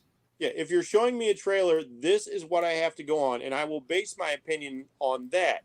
So you've got to sell me with your trailer. First impressions matter. However, I'm still willing to see the thing because of the times I've been very wrong. Like I thought Michael Keaton as Batman is going to be terrible. Tom Cruise as the Vampire Lestat is going to be terrible, and I was wrong in both cases. Right. So I'm willing to give things more of a chance than I used to be. I think it's either going to be like the shit and kind of scary, or it's just going to suck. You know what I mean? I don't think it's going to be. I'm hoping it's going to be really scary. I'm really excited for Long Legs. Well, look, we won't have to pay to see it. We won't have to pay to see it. It's going to be on Tubi. It's a Tubi movie. Yeah. So that's probably a good probably because it got so much hate. Every fucking YouTuber too has got the same fucking thumbnail for it where he's like looking up and shit. Rightfully so. Understandably, because it looks like a bad fucking cosplay. And here's the thing too. You can have a makeup that doesn't look that good, but if you light it correctly, if you film instead of video, you can maybe get away with it. But that I will It defend that. It looked like a fan film. It looks like a fan. I will defend that. I think it looks pretty cool. Maybe I'll be surprised. And I saw the first shots of Rawhead Rex, which were like shots on set. I thought like this movie's going to be terrible, and it's still not a great movie. But when I saw Rawhead Rex, in action on film, I was like, you know what, this monster's pretty cool. I like it. It looks better in motion than it did in a still. Yeah, when he's running around like basically the Juggernaut from the X-Men comic books, and he's just like running the trailer park, and trailers are just exploding and shit. It's like, all right, that's okay. Yeah, I can deal with this. Maybe this just comes from being an artist and having been, an amateur filmmaker myself for a time. That's tough, man. Like when you looked at the David Harbour Hellboy, they did a whole new makeup. They're doing a whole new thing. Let's do a whole let's do something unique with Harbour. And I'm kind of disappointed they took this Hellboy makeup and they made it look very much like the Ron Perlman makeup instead of trying to do something their own with it. Well, they didn't do anything with the actor's face. It's just the actor's face. Yeah, the nose is the same. There's no yellow contact lenses.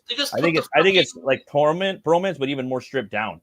And his physique is even more stripped down, like Mignola's art style now. And Hellboy's in his broad shoulders. He's got the slouch shoulders. This guy's got the slouch shoulders. I do like that. When the story came out, though, he looked more bigger. Like in Corbin's illustration of Crooked Man, he's bigger. Like Perlman. Oh, I love Mignola draws.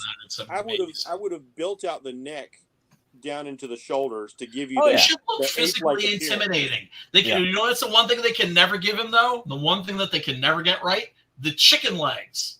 Yeah, the same thing with this one. They never want to do that. One of my favorite things about Hellboy is little chicken legs. Well, I think when you look at Hellboy, he's really built like a gorilla that walks like a man. Yep, he's a gorilla with digigrade legs. He is a gorilla, and he's asymmetrical. He's all about being asymmetrical. Yeah, I got the art of Hellboy, and it has the picture of him. Right-handed god of the devil. Right-handed Doom.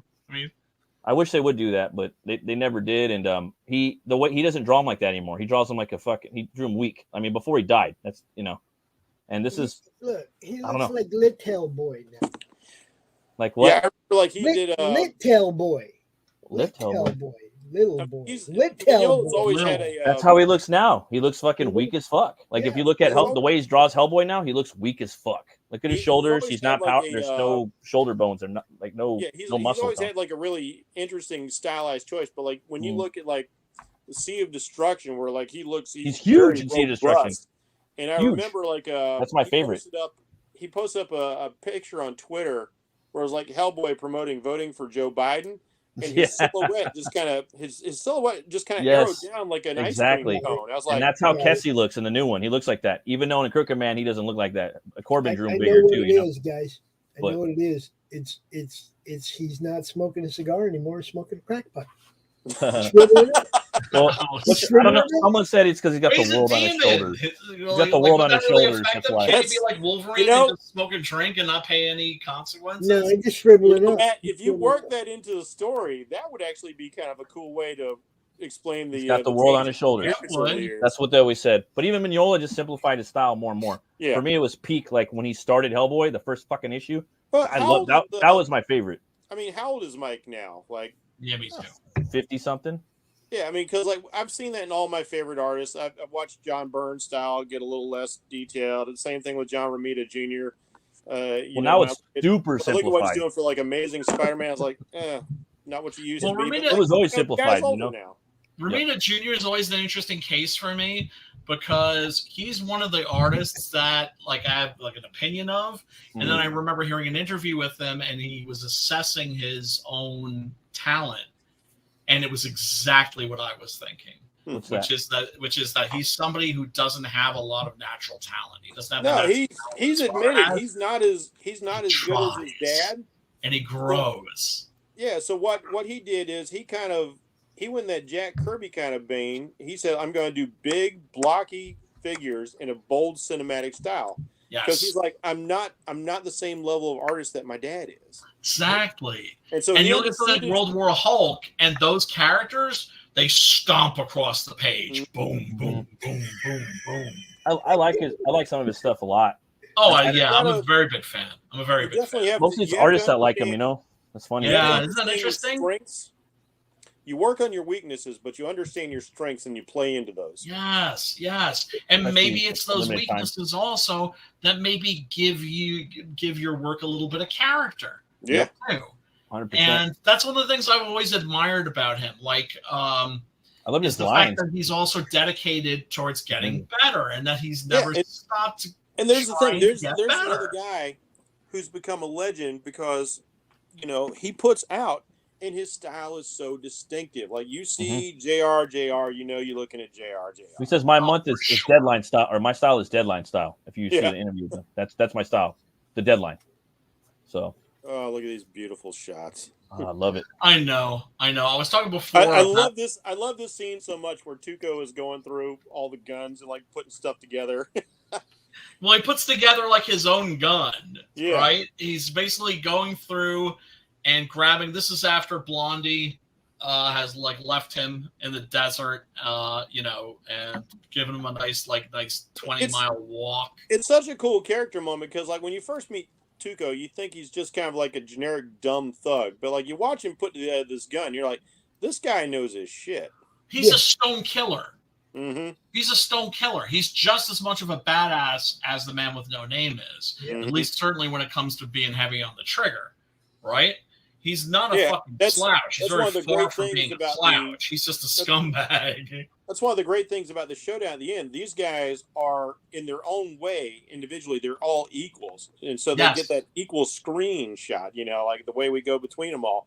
And you literally don't know by the end who's going to be standing. Right. Except, of course, then it turns out that the whole thing was rigged. Yeah. Right? The whole thing was rigged. It looked like it was a three-way shoot, like a three-way Mexican standoff. It wasn't. It wasn't. And that's so brilliant because that bookends the beginning of the film where you find out these guys were a couple of con artists. And so he's out-conned his con artist buddy. And I love how it bookends with like the hanging and being shot out again. Yeah. And it all plays into that. Hey man, you know. What up to all the 50 people watching on Twitter and the one person on YouTube? Thanks for watching. Nice. Yeah, what up, people? Thank you so much. One of the things I do want to talk about that's really important here is one of the reasons I'm not running video clips is because I haven't been able to download any. They're all like privatized and all and all that stuff. All that jazz. Well, that's also YouTube these days too. Yes, it is. Careful, yes, man, it is. And I'm shocked that we even still have channels. As soon as you get monetized, you got to be real careful. Like on my channel, I'm playing whole music videos. I don't give a fuck. It's Headbangers Ball, you know.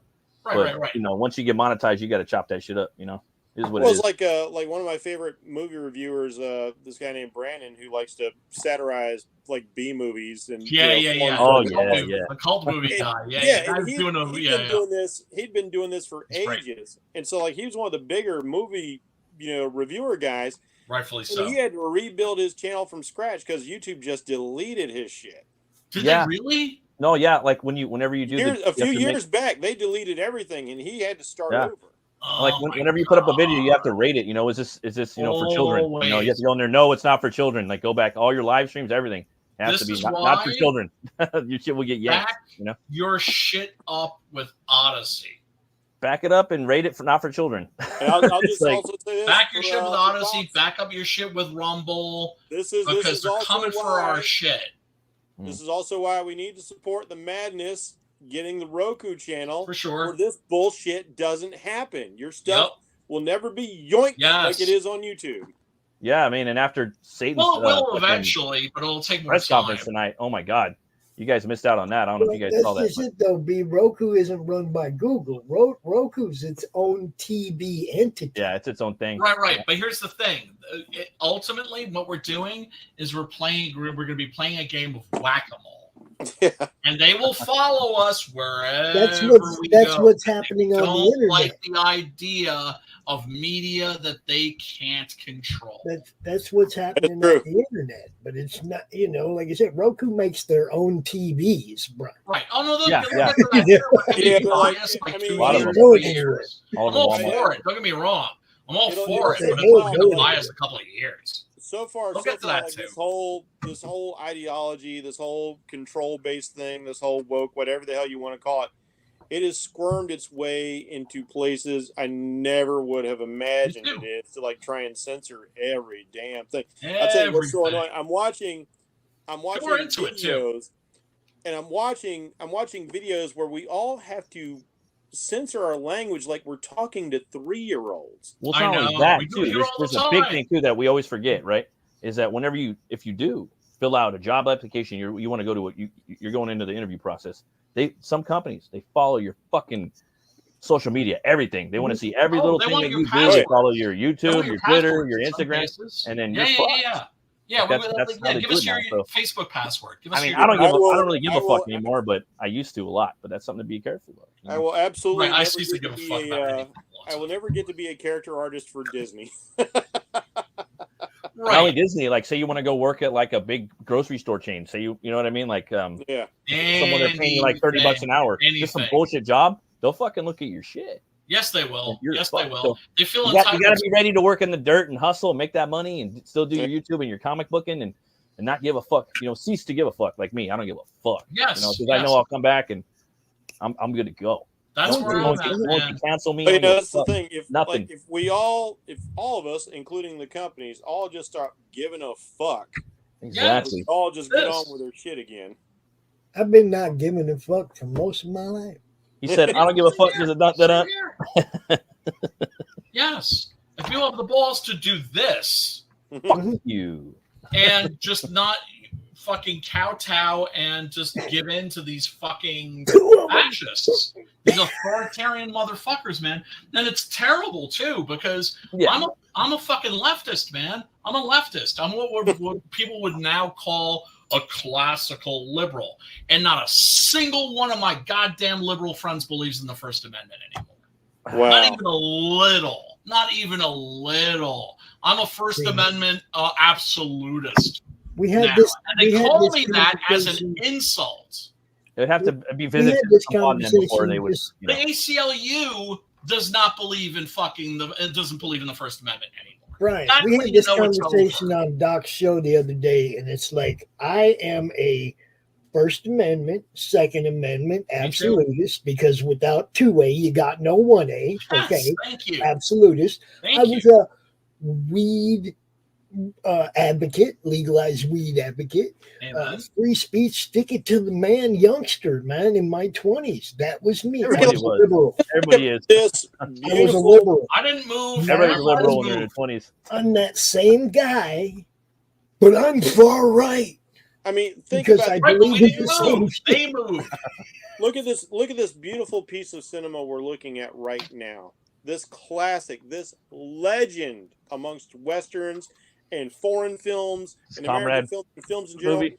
Could this be made today as it was back then? Nope. Hell no, they wouldn't let it be made like this. Well, first of all, I mean, to me, that question is almost irrelevant because you're talking about different time, different place. I know, but like cultures and all that stuff. But here's the thing: you've got an actor here, a white actor, a Caucasian actor, in brown face. Yep. Yeah. And could you imagine? And I've mentioned this 100 times on the Spaghetti Western Jamboree, right? That famously, you've got Mexican characters all up in the Spaghetti Westerns, and there's only one actual Mexican actor one dude ever appeared in Spaghetti Westerns. And that's Gilbert Roland. It's hard to find Mexican. He appeared in Any Gun Can Play. Gilbert Roland. And I'm the only Mexican in this film. Yeah, and he's the shit, by the way. It was hard to find Mexicans in Italy. Spain, right? So you had a combination of mostly Spanish actors, but also because once again, those faces, right? And Leone's love for those faces. One of the more memorable scenes is where Tuco's being tortured, and you've got these Confederate soldiers, and they're forced to play this song, which is absolutely beautiful, by Morricone, right? And to me, it's just like, I keep saying Leone. Really, when you're talking about these movies, you're talking about Leone, Morricone. Collaborations in the truest sense of the word. Visuals and a lot of people don't understand that. Well, because the soundscape he created was like nothing else anybody ever did. Right, but also most significantly, the way that film composition works, right? They make the movie, they show it to the composer sits down, makes the score for the movie. They work the opposite fucking way. Yeah, they retrofit. Leone had such respect for Morricone, right? Because this wasn't the case with Fistful of Dollars, I don't think, because that was also slapdash, low budget, B movie thrown together very, very quickly. Yeah. Just, they caught lightning in a bottle. It just, the stars were in the proper alignment. The cinema gods looked down and smiled. I just think they were simpatico. Not only that he fucking trusted him, because that's a lot of fucking trust, dude. And if it wasn't a deadline, that's a lot of trust. I think it was just simpatico. Like he knew he had to have given Morricone the script to be able to. No. He gets the script. The length of the music. You know what I mean? Like, right. Okay, this is long enough. I know Sergio's gonna be able to. Well, maybe he said this much music. That's a lot of music. I'd like this scene to play out. Like, give me a range of music for like this many minutes, and I'll do something with it. Right, exactly. Right. And then what they would do while they were shooting, and this is really, really important, they would play music. If you watch some of the set footage of, say, The Crow, for instance, I'm talking about the original, of course, and you hear that the music they're playing on the set to help establish the mood is The Last Temptation of Christ score. By Peter Gabriel, right? Oh, wow. And when you hear Graham Revell's score, there are strong echoes of that score. Okay. Understandably, it's one of the greatest film scores of all time. Yeah. Right? By the way, also, fellas, really good love making music. I'm just saying, I'm not amazing what you can do with music, dude. Like to get your people motivated, you know what I mean? Like to get them to go there. Everybody's on that same vibe, right? Yeah. So when they were shooting this movie, they were playing the Morricone music. Mm-hmm. It's so perfect for this because a lot of outdoor scenes, when you're shooting outdoor scenes, you're not going to use nat sound anyway. You're going to go back and you're going to do your Foley and your ADR and all that. Right. Yep. And so playing the music is a perfect way to get everybody into the zone for it. Right, and they were shooting without sound. They shot, and the thing is, it's like they shot without sound for a practical reason. That's because they're going to be dubbing it anyway, and because that way the actors could all speak in their own languages. But it definitely had an effect on the filmmaking process because these were shot as silent films. Isn't that crazy? Like, as a director, you have to something about forecast all that that. affects the movie. Like, I'm as sorry, a director, I'm just saying, isn't it crazy how as a director you have to forecast all that? You have to plan all that, and sometimes you have to plan it like within a minute of hours. You know what I mean? Yes, and like, you surround yourself with awesome people. Well, even that, and then you have actors that you need them to go there. You need to do certain things to them. Yes. You know, like Fred Grant has to smack the fucking actor to get him into the scene. You know, well, this isn't going to work with that person, or I have to talk to someone this way, or you know what I mean, to get the performance that you need out of them. You have to think of all that stuff, and you have constraints. And you know, it's kind of fun. Like I don't remember which director this was, but like, you know, John Wayne was a notorious, you know, drinker. He liked to go out and have his drinks in his off time. He was an alcoholic, is what you're trying to say. Just to be not be polite about it, he's an alcoholic, and he was supposed to have a brawl with another actor who was also a known alcoholic. And the director told him, like, okay, guys, you know, we're done for the day. He knew they were going to go straight for the bar. And then knowing that they were still hungover, he yanked them onto the set to shoot a scene where they have a drunken brawl because he wanted that's to what I mean. The realism of them exactly. being drunk. There it is. And you have to think about that. Like, if you come to drink to get the performance, do I rob him of the drink? You know what I mean? Do I give him water? Do I give him breakfast? They're just do I not give him breakfast? About drinking, and they're not going to be focused on the performance. Do I talk shit to him? Do I not talk shit to him? Do I pamper him? Like, there's all that shit you got to think about. I'm willing to bet you're a fan of this movie, Brian. A great look into a director who is very purposeful in doing these sorts of things is the movie The Stuntman. Oh, of course, yes. That's that new one, right? Speaking of raging alcoholic. No, not the new one. I'm talking about the one from 79 with Pierrot O'Toole. Okay. Okay. To check that shit out. Yeah. And Steve Rail's back. Awesome. You know, I know what you're talking about, brother. What do you think you're talking to here?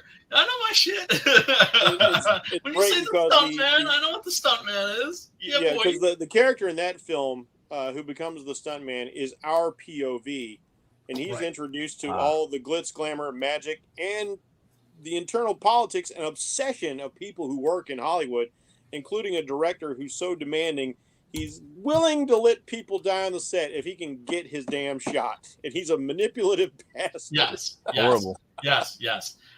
Which to me, it's like, so we've had discussions before on the stream about fire stunts, right? Bless you. And bless you, sir. About fire stunts, right? And whenever I see a fire stunt, especially if it's a really amazing one like you see in like Maniac Cop 2, right? Where it's an extended, like, that looks so cool. I remember seeing that on a big screen at the Alamo Draft House and being like, oh, this is fucking awesome. As opposed to, like, that horrible CGI fire that you see in, like, I can't stand the CGI fire. It's so bad. It's so bad. It takes you right out of the movie, right? CGI blood squib. Right. Well, but then I'm thinking, like, if I'm directing a movie, it's just like, well, I want the real fire stunt, but am I willing to set another human being on fire? Yeah. And the answer is no. And the answer is no. And I might just be like, because if somebody burnt up over my stupid fucking movie, I would never forgive myself. Because ultimately, it's still just a fucking movie. Brian, are you going to go watch Long Legs? If I got a guy who's a real pro and he really knows how to do this and he knows how to be safe, right? How not to get hurt, I'm willing to go there. But it's still you're still setting. But here's the thing: you're still setting a motherfucker on fire. You'll set a motherfucker on fire, but you've also had people jump off a 26-story building. I know, and they're the biggest maniacs. It's different times. I know, and they're the biggest fucking maniacs. My favorite story was the one that fucking John Milius told about Dillinger. Right now, the making of Conan the Barbarian. There's a Titans coming out with a book about that. The making of that movie is legendary and notorious for how fucking crazy and dangerous it was. Well, I know Sandra got her hand split open. Yes. Yes. And then Milius starts screaming at her saying, "You're crying. You're a Valkyrie. Valkyries don't cry." Right? notorious, right? So anyway, because when he's they doing when they Dillinger. did Conan the Destroyer, they didn't use blunt metal swords. They made all the swords out of fiberglass, so they're far less dangerous to get whacked with if you made a mistake. Right, makes sense, right? But Milius is a fucking maniac. Yeah. So, but he did Dillinger with Warren Oates, and there's a scene in that where a character is at the top of the staircase, and they get fucking blasted both barrels with a fucking shotgun and go rolling down the stairs. And he said he had a stuntman that begged him, please let me throw myself down this flight of stairs.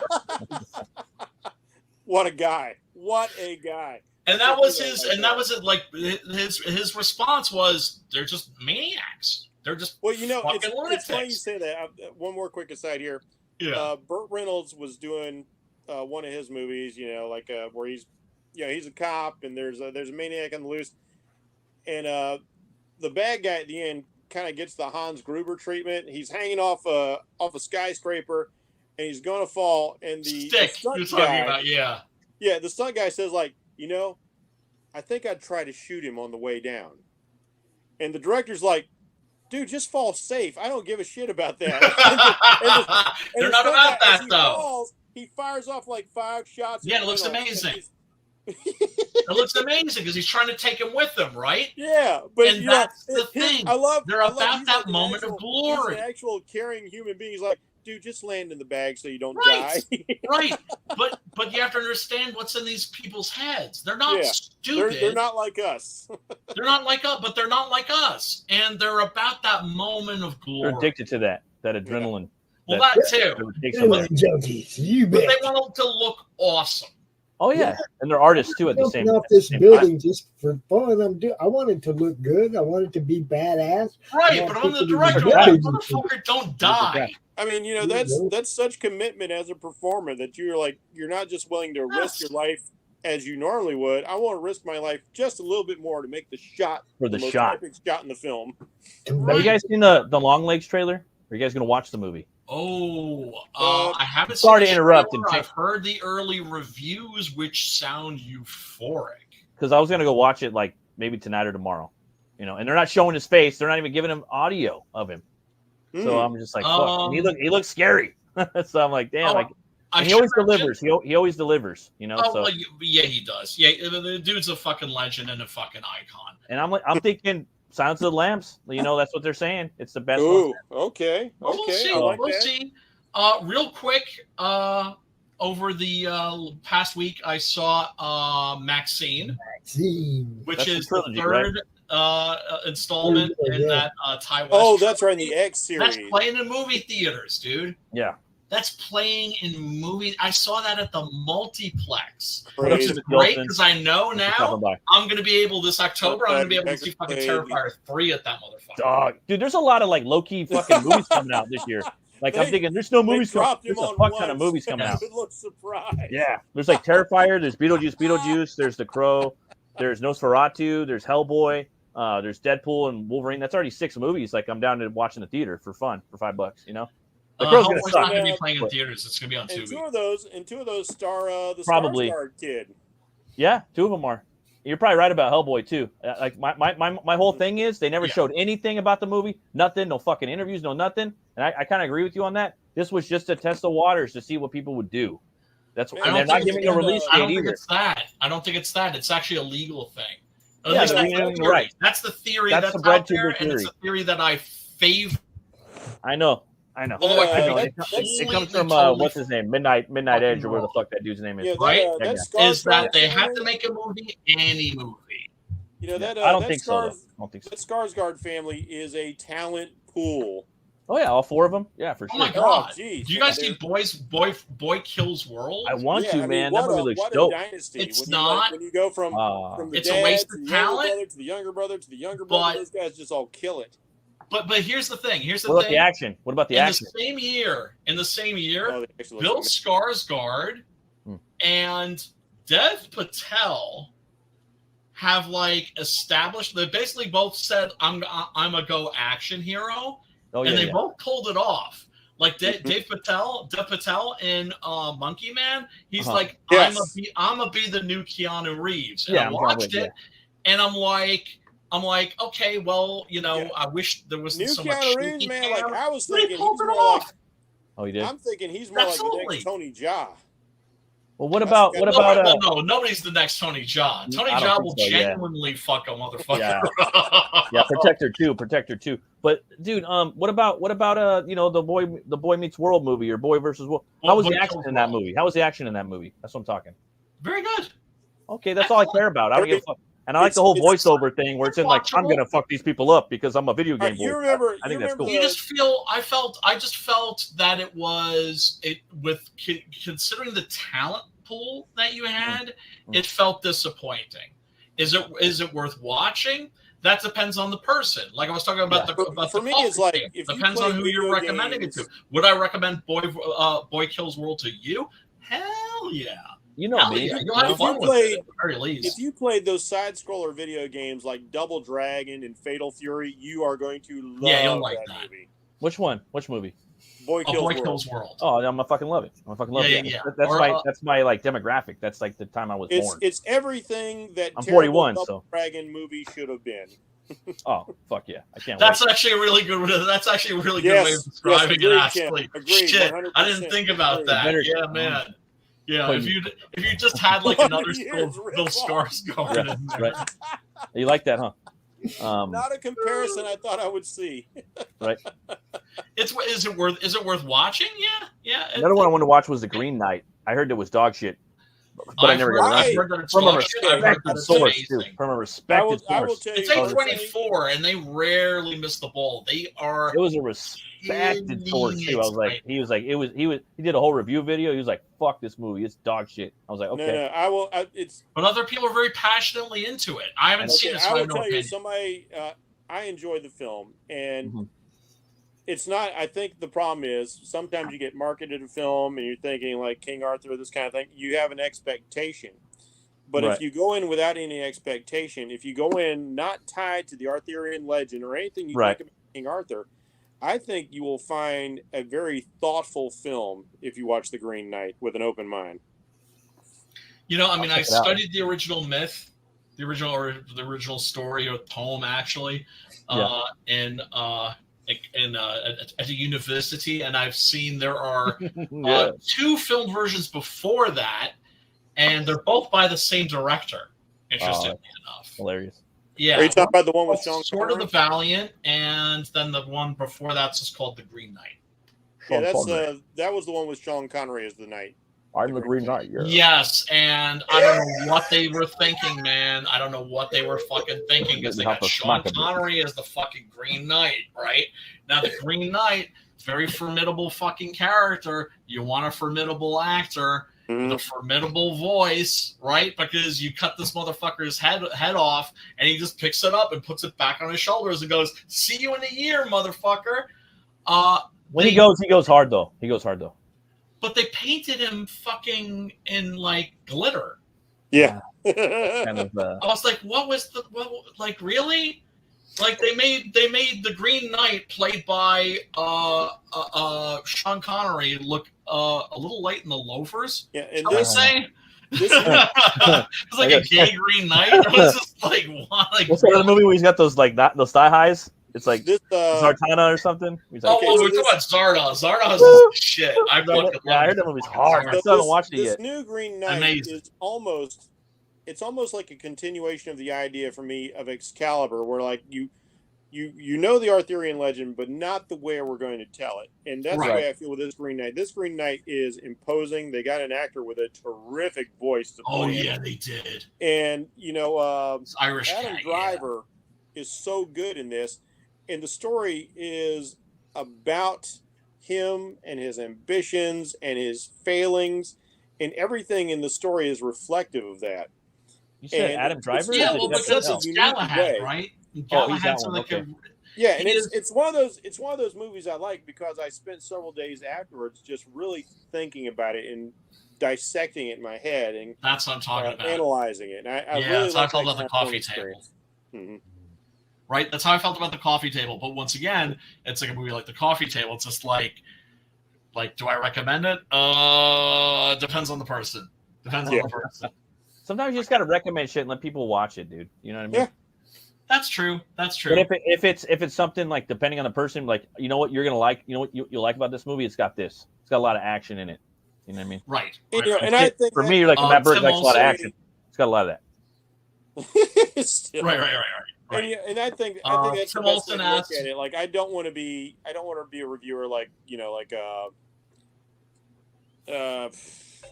Well, I don't judge anything under a microscope. Who like oh, you know, like this film sucks because I said I do, but not in like a dickish way. I won't say like this is what I liked, this is what I didn't like, but you know, your mileage may vary, kind of guy. Right. I enjoy movies I'll study under a microscope are the movies that I love. Mm-hmm. Some movies require 3 viewings. Some albums require 3 listenings. Yes. It just Yes. depends. You know, if it's Yes, like, they're if I'm like, I fucking hate experiences. this movie, Yeah, I'm not. yeah, Or yeah. I hate this. If there's no like a little bit of something like, yeah, I'm gonna come back to this.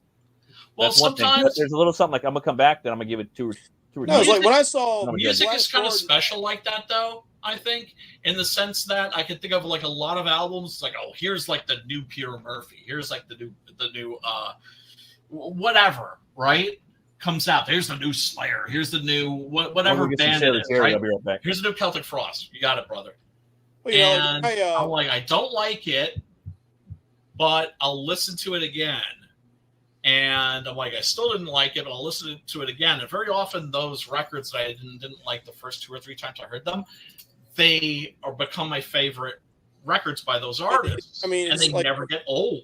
you know, a different perspective. Like, you know, an age changes your perspective. I remember, like, I watched Flash Gordon in the 80s, and I grew up with, like, the Flash Gordon cartoons, Saturday mornings. I grew up with the Flash Gordon comic strips, and it was coming off of Star Wars, so I was expecting something like that.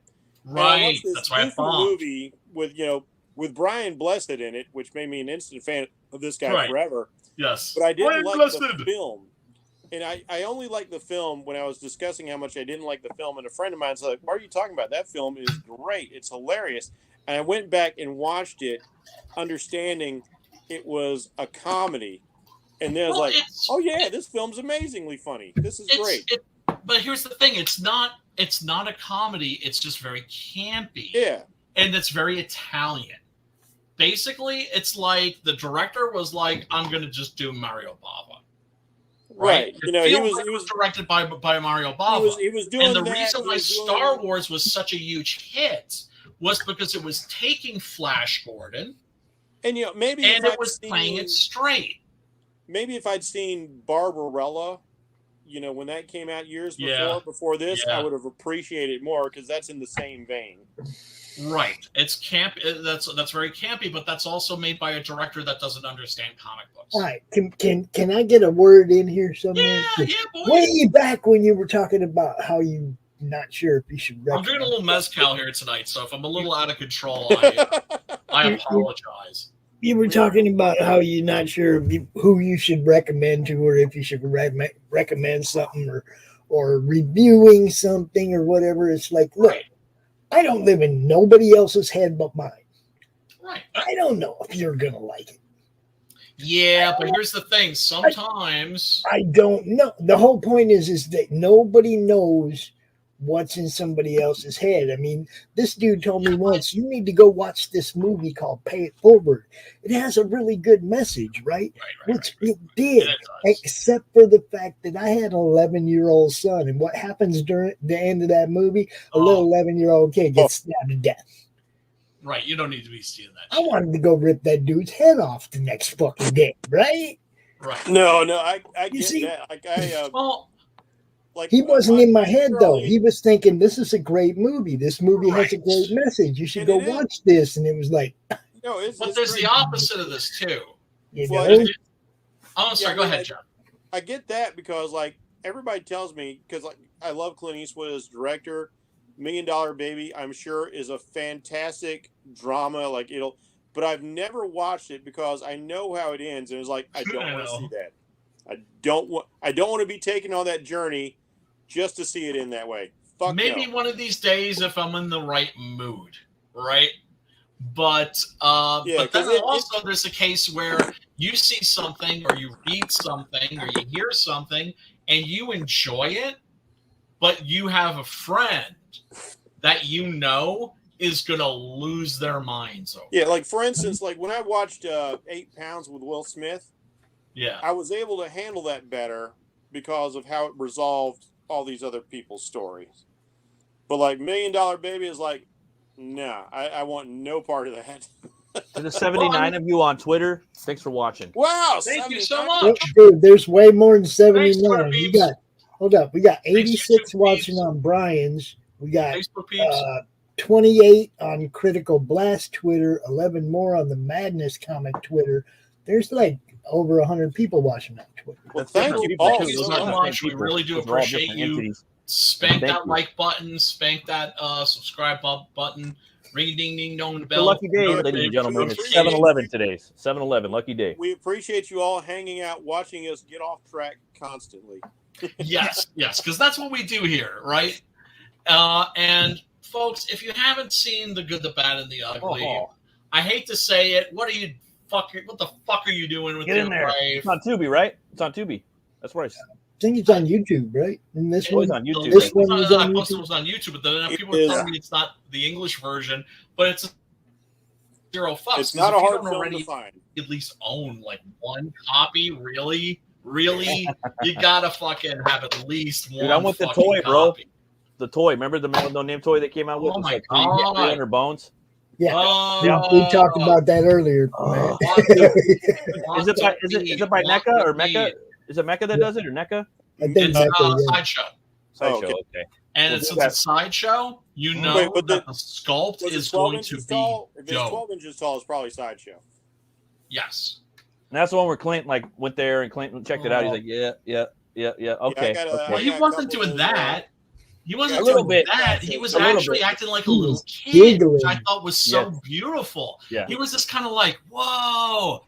And Yeah. he was just like, It's kind of unfortunate, dude, because he could have had like a multitude of fucking a plethora of action figures, you know? Like if I I had don't characters, understand why there make isn't. them all. I don't understand why there isn't always, for instance, as an example, a Bruce Lee cartoon, a Yeah. Bruce Lee comic book, Yeah, no, Bruce Lee. video games, Yeah, Bruce Bruce Lee. Lee, everything. Like taking on zombies, You could do that with vampires, fucking werewolves. fucking Schwarzenegger. Why aren't dragon. there any fucking Schwarzenegger games out there? Is there yeah, Schwarzenegger the game? That'd be fucking The dope. Running- Rambo? the Running Man. Hello? are there Right. licensing issues there? I remember when Malibu put out a Bruce Lee comic book, and I loved it. That's Mike Baron. You know, that was the only one I've ever seen. Well, Baron, he's a G, so you got to worry about that. Yeah, You know, but that my was the point one like is there martial should arts and always be Val like constantly McCurry. because Yeah, I know I'm butchering his name. I don't remember how his last name is pronounced. Valmeric. Val Merrick. Yes, Yeah, I love his one of the art great on that. martial arts illustrators. Did a Yes. great run on Master of Kung Fu. And a Yes. martial artist himself, like Mike Baron is. Oh, I didn't realize about that. That makes sense, you know. Oh yeah, no, Mike will fuck you up. So good. Mike will fuck you up if you go to if you see Mike at a convention. Mm-hmm. Just come up behind him and just try to get him in like a chokehold or something like that, and you'll find out. Hey, Pops! There we go. Pop What's it up? out, man. What's Pops, up right there? you are pure gold, Dropping. sir. You There are it pure is. gold. Dropping it. There it is. For all of you martial arts geeks out there, if you have not read this series, find it. It is so worth it. It's such a great kind of fictionalized version of Bruce Lee in a world where his antagonists are fictionalized versions of Chuck Norris and Steven That's dope. Seagal and That's Van what I'm Damme talking and- about. That's That's dope, what we should dude. always be doing. Yeah, that's dope. Always. That's dope. I'm sorry, but that's fucking Is there brilliant. is there a TPB of that? I like that feel cover. like a bitch I really for like that cover right Not there. as far as I know of, but if there's one, I'd like to get it now that you Yeah. put it in my head. Fuck me. Those things are Yeah. popping, bro. I like all those covers. They're all They're Oh, dope. yeah, So yeah, great. yeah. I mean, look at that cover. That cover's so damn dynamic right there. Gimme. Those look like Yeah, fun. How man. many is there, Pops? Is that 5 or 6? Six. Six. That's a good arc right there. Yeah. Well, you Beautiful. know, one of the That's a things I'm beefy working arc, bro. on. One of the things I'm working on with Preston is Terry Tsurugi, the Street Fighter, which is going to be like Yeah. our Chiba. Terry Tsurugi. Oh, man. Now, That- Jeff, now Sonny you Chiba. understand how awesome fucking Sonny Chiba is. Sonny Chiba A lot of can people haven't outlive realized this Bruce yet. But I they're don't gonna. think But he they're can gonna. outfight him, but he can outglare him. Oh my God! And was the founder of the Tokyo Action Club, where you had these actors that were like, "Hey, let's learn martial arts because it'll look dope on the screen. We're in front of the camera; it's gonna look fucking amazing." There was one other thing. These had the Mortal Kombat preview. That's right. Oh, I love that series while it was out. Yeah, there was a couple of these that had more Mortal Kombat inside. I don't remember right? who the artist was, but like whoever was doing the Mortal Kombat stuff back then was doing their best to go mad that they could. Dude, and then it was still distinctly their own. Like, see, this is the funny shit that I talk about, though, guys. When I met Mike Baron, I owned all these comics. I didn't know he wrote this shit. You didn't know. You didn't know. I was like, he was one of the guys that I idolized in high school, man. It was all about him. It was all about Chuck Dixon. It was all about John Ostrander. But see, you're a writer, about Steve Gerber. There was like there were those dudes, right? But there were those guys, and like Mike and Chuck were two of those guys. Oh man, I had. But you're a writer, right? Yes. You see what I'm saying? I was just a comic fan, Bruce Lee fan. I was right. Like, it was all the artists back then. You know what I mean? Yeah. And then I meet Mike. That was my first experience with Val there as the art, and I became an instant fan. And just in 2018, right before everything went crazy, I had the pleasure of actually meeting Sonny Chiba here in America. Oh, fuck you! GalaxyCon. that was outstanding. Like, nice. I got to meet so many people in 2018. I never thought I would get to meet. I got to meet. Wow! Good year. I got to a picture and a signed autograph from the guy who played Ultraman. Nice. The guy who played Godzilla in 1954. Oh my God! It's Sonny freaking Chiba. And I was like, that Bruce Campbell was at this con. I was like, oh man, I really want to meet Bruce I'm gonna meet Bruce Campbell, dude. But I was like, Godzilla over here is 94 years old. Jeff? This is gonna be my one shot. I never thought I'd see this guy in America. So I had to go get his autograph right away.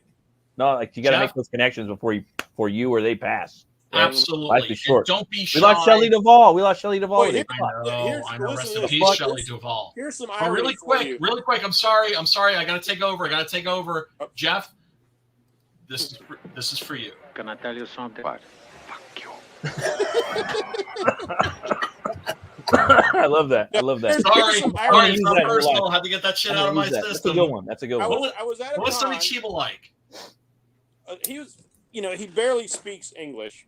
Right. He really only learns it for American roles, like when he did some movies with Kill Bill or Roddy Piper, that movie they did together. In Mortal Kombat. Yeah. But, he was a really, really super nice guy. And happy to hear that. At his age, man, he still was incredibly fit. I was martial artist, when he passed away. The martial artists, that's the thing. It's like you see these cats and they're old and they're not decrepit. Yeah, and the same it's thing, like they're moving around. Limble as fuck. And forgive me because I can't remember his name, but the same thing for the guy who played Ultraman back in the 60s, because he was a judo practitioner, and both these guys move like cats, man. They're so my grandpa graceful, did. He did judo. So smooth.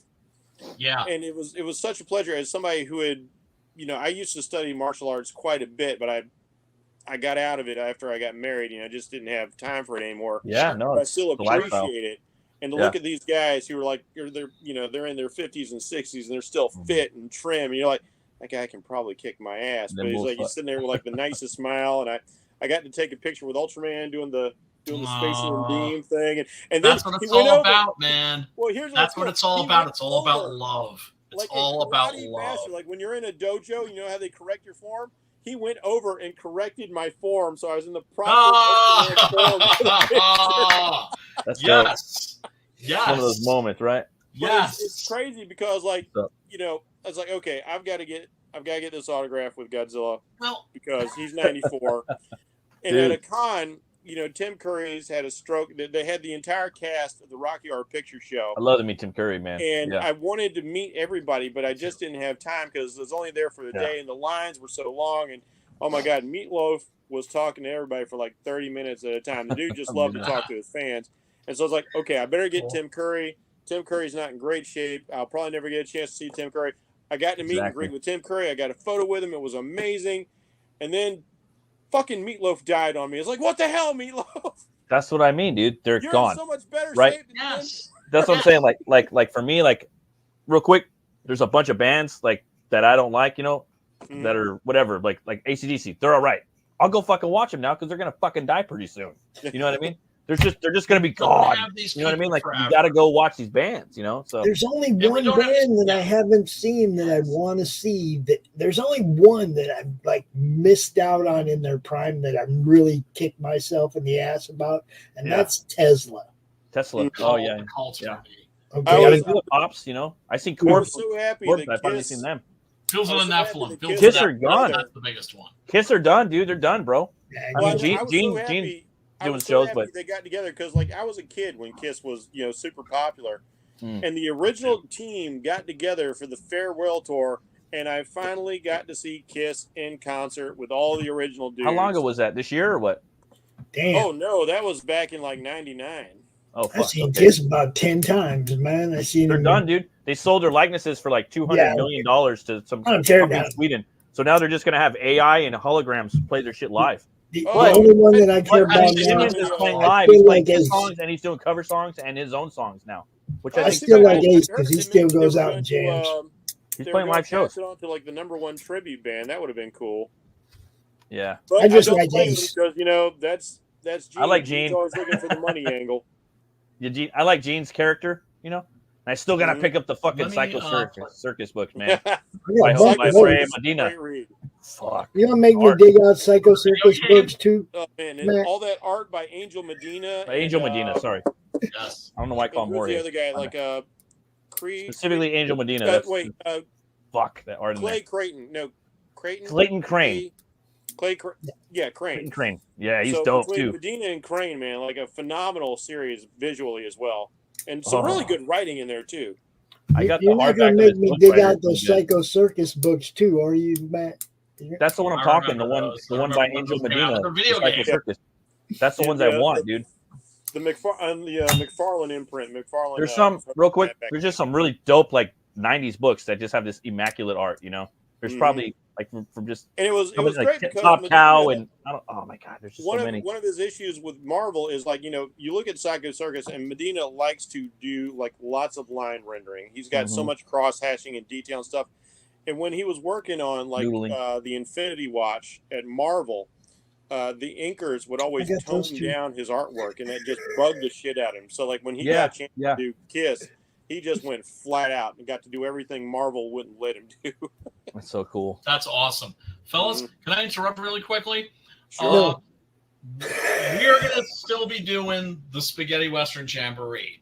However, a lot of people have been saying, like, why don't you do, like, some Kung Fu theater? Man, I've been saying that. You should do that every 3 weeks. Exactly. And guess what? We are going to be doing that, and this is the world premiere of, like, the intro video, which is... fuck yeah. Can't wait, brother. Long, but... I seen you dropping it, but I never watched it. So I want to check it out. You can check it out right now. Here we go. Let's see.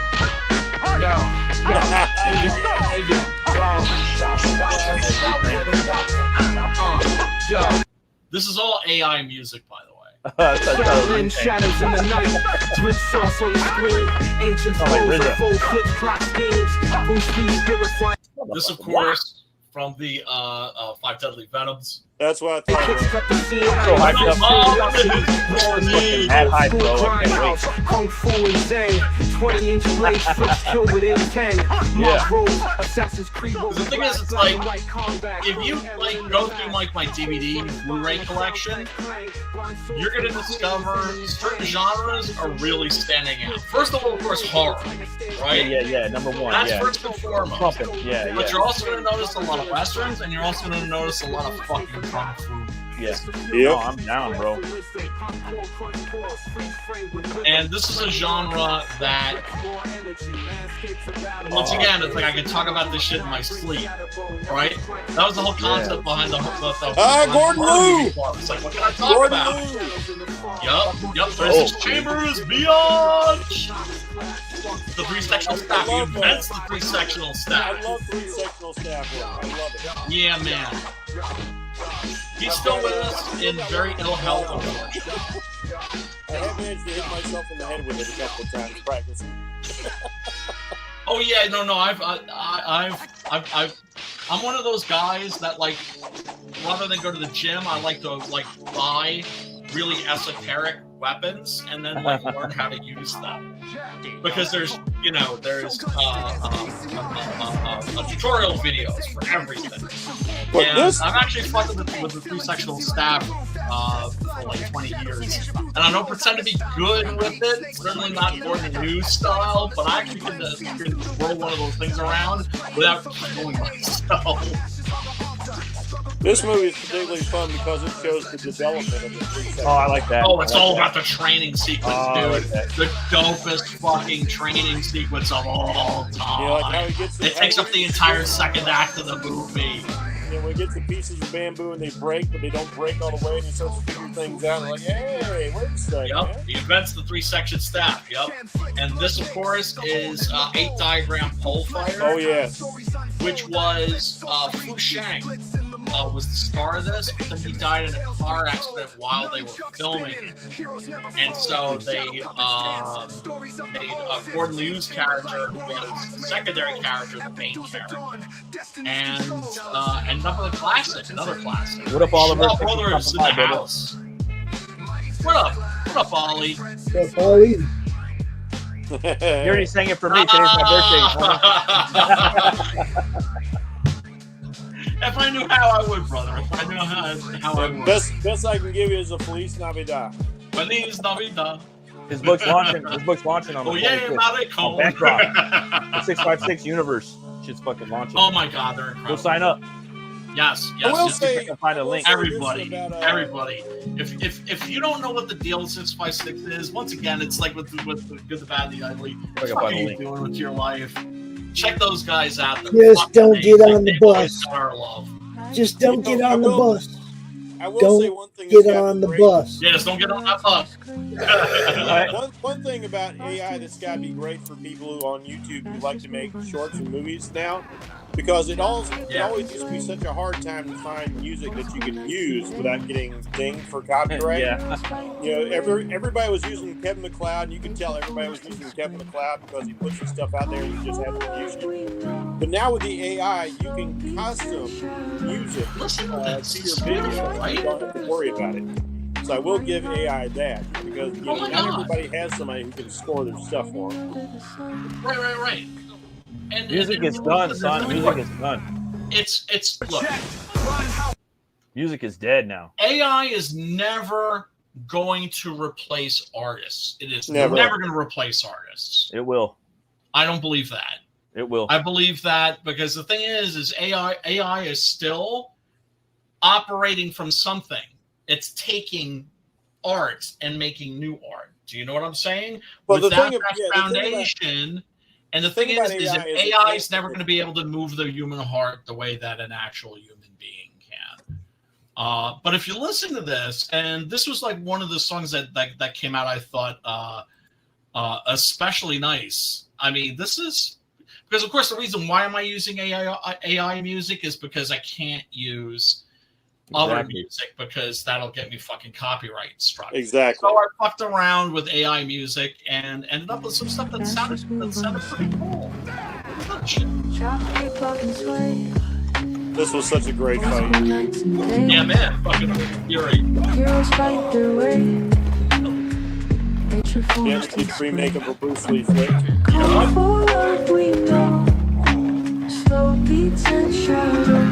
Classic.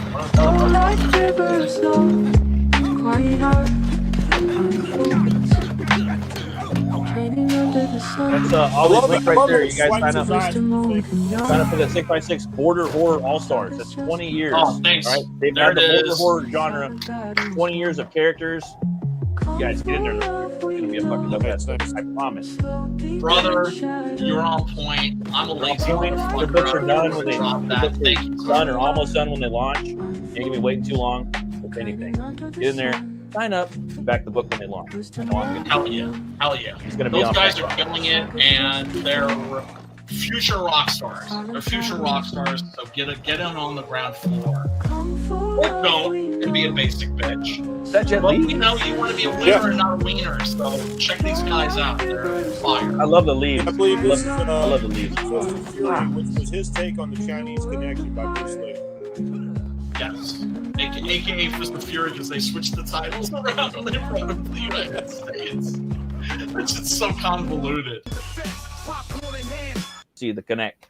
And I've been talking about that for years, and it's just like That's why, like, one of my it's a lot of time that goes into that too for comics, dude. All the storyboarding, the creating the gags of all the fights, the fight choreography in Oh the my comic god, book. it's just We so need important. more of that, and that's what I like love about Mike Garner stuff too. That's You know? a pet peeve of mine. He's the I master. hate seeing like when a comic book guy's doing a wind up on this side, Yes, and when you yes, see the guy get hit, it's with the wrong hand and the face is going in the wrong direction. yeah. The continuity Come on, guys. specialist wasn't on point. Like you said, do that kind of like a storyboard, and that's one of the reasons I love John Buscema's work so much. Yeah. Because, like, you would see those huge impacts, and again, like with his with Sal Buscema as well, both of the Buscemas were great. I like showing you those thundering impacts when somebody got hit. Oh, for sure, man. Yeah, he's been a big influence on me Mm-hmm. as of late, specifically. And you know, and they picked up that style from Kirby, so you know they learned from the master. And Buscema, he was like a real, he cited Kirby in one of the big interviews he did. I love you know? this movie. This movie was great. Heroic trio, man, and the sequel, Executioners, man. You know what kills me? You know what pisses me off about this movie? You got Anita Mui, right, who was the Madonna of Asia. Mm-hmm. You've got Michelle Yeoh, Yo, and then you've got Maggie Cheung, right?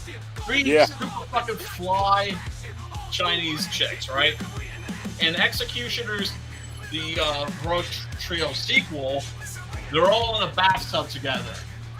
Yeah, boy. But then Maggie Cheung's character, Anita Mui's character, Wonder Woman, she has a daughter, right? Because now she has a domestic life, and so the little bathtub. And it ruins the whole fucking fantasy. I'm like, get that adorable little child, give her some toys, get her out of there, get her out so I can get in that fucking tub, get in that fucking soup, baby. Total side quest. Total You side ruined quest. the fantasy. But not a complete side quest, dude. But like, you look at the Blade movies, right? Remember all the action that they had in there, and it was like proto fucking Marvel, Disney, and Paramount and whatnot. All the action, it was like this, right? To a certain degree, and then we never got it again. We barely got it in like fucking they Winter got one Soldier. thing. That was like the only movie was Winter For Soldier. the Matrix movies and shit like that. But Well, I mean I with would Marvel. say, Just with Marvel. yeah. Speaking Well, Marvel, I mean, Marvel like the speak. Shang-Chi movie Just with the been, fucking Winter Soldier, that was the only movie we got. We the never only fucking movie. got it. They made like 20 fucking I would movies. say Because they're idiots. not just Winter Soldier, but anything the Russo brothers were doing, you got like top flight fight choreography. Yes, because they're not Extraction was good. I Even like though watch Extraction. international But cinema. that was, I mean, just as far as the Marvel bullshit, you know. Yeah, I'm talking about the Marvel bullshit. And like, you know, even this is my favorite fight of all time. Is this Drunken Master? One of them. Oh yeah, I love this is movie. for me. This is the fucking- martial arts fight ever. Jackie Chan doing like drunken style. This is my favorite movie by him. Yeah, This one in Rumble in the Bronx. It might be his best. It I might be think it his is best. I think it's Why his just best work. just the action's on point. I can relate to the character a lot. Yes. You know, I've been that And drunken the, motherfucker that can just take on the Fun world. Fun fact, this guy he's fighting right now is actually his personal bodyguard, or he was at the That's time. right. That's right. Yeah. Big, And big Clark Kent looking Jackie motherfuckers Chan's- from Asia. Yes. Jackie Chan was asked, like, who's like your favorite actor to work with in a fight scene? And he said Benny the Jet Irkidez, right? And what happened was they were making a movie called Meals on Wheels. I'm sorry, Wheels on Meals. Yeah, Wheels on Meals. How dare you, Brian? And so, while they're shooting their epic slugfest, Jackie Chan just kind of has a feeling about this guy, and he's just like, "Hey, how about we just lay into each other?" Right? Like maniac to maniac. How about we just cut loose and we just actually start fucking connecting? Now, the funny thing was, Urquidez looked at him, and just his eyes went wide, and then he had like this expression on his face, like a little boy on Christmas morning, like, yeah. Because like, Benny, and the next day they're all like, oh, wow. He let this rumor get started around the set that he was going to fuck up Benny. Really? I didn't know about that. Like, I didn't know about that. Is this guy going to fight me for real? Like, I'm a world champion, man. I destroy people for a living. But you know what's funny? I remember seeing some footage of a Benny the Jet Urquidez fight, and it's just like suddenly it's just like the bell rang, right? And he had this guy almost backed up in a corner, and ding ding, and he put his arms out like this, and he just grinned and he just smiled at the guy. And it wasn't a look like, yeah, that's right, motherfucker, I'm kicking your ass. It was this expression like, isn't this fucking great? Yeah. Joyous. Benny the Jet Urquidez. It was joyous. He was just like, isn't this great? There was no fucking malice, no hostility in it. Just like, yeah, we're beating the crap out of each other. You know who Benny the Jet Urquidez is? Benny the Jet is like, he's Goku. He just loves to fight. Yeah. I would not. Yeah, a genuine badass motherfucker, right? Did fight choreography in a lot of movies. Did a lot of mainstream shit too. He was the assassin in A Grosse Point Blank, right? Where he has this big fight with what's his face? Which one? Fucking. Why am I blanking on his name? The guy from 1408. John Cusack. Yes. John Cusack. The Grosse Point Blank. Yes. I'm thinking like people that don't know martial arts movies might know him from that. Well, he learned how to fight. He'd actually been training in kickboxing for a while under Benny Urquidez. That's right. Specifically for that scene. If you'll remember, what was that romantic comedy he did? Say Anything. He's doing Say Anything, and this character in there is training in kickboxing, and he tells the girl's dad he believes it's the sport of the future, and that's when he had started training, and so that's why their fight looks so good, because this guy he kept up with it. They really know how to fight together. Oh, so he's like one of those cats like Keanu, where it's like he learned it and then he kept up with it. Yeah, he became a real enthusiast. Nice. Right, because then he was like, hey, there's something about this that I love. There's something about this that's good. I love it. Like, this just freaks him out. That's it. Oh, shit.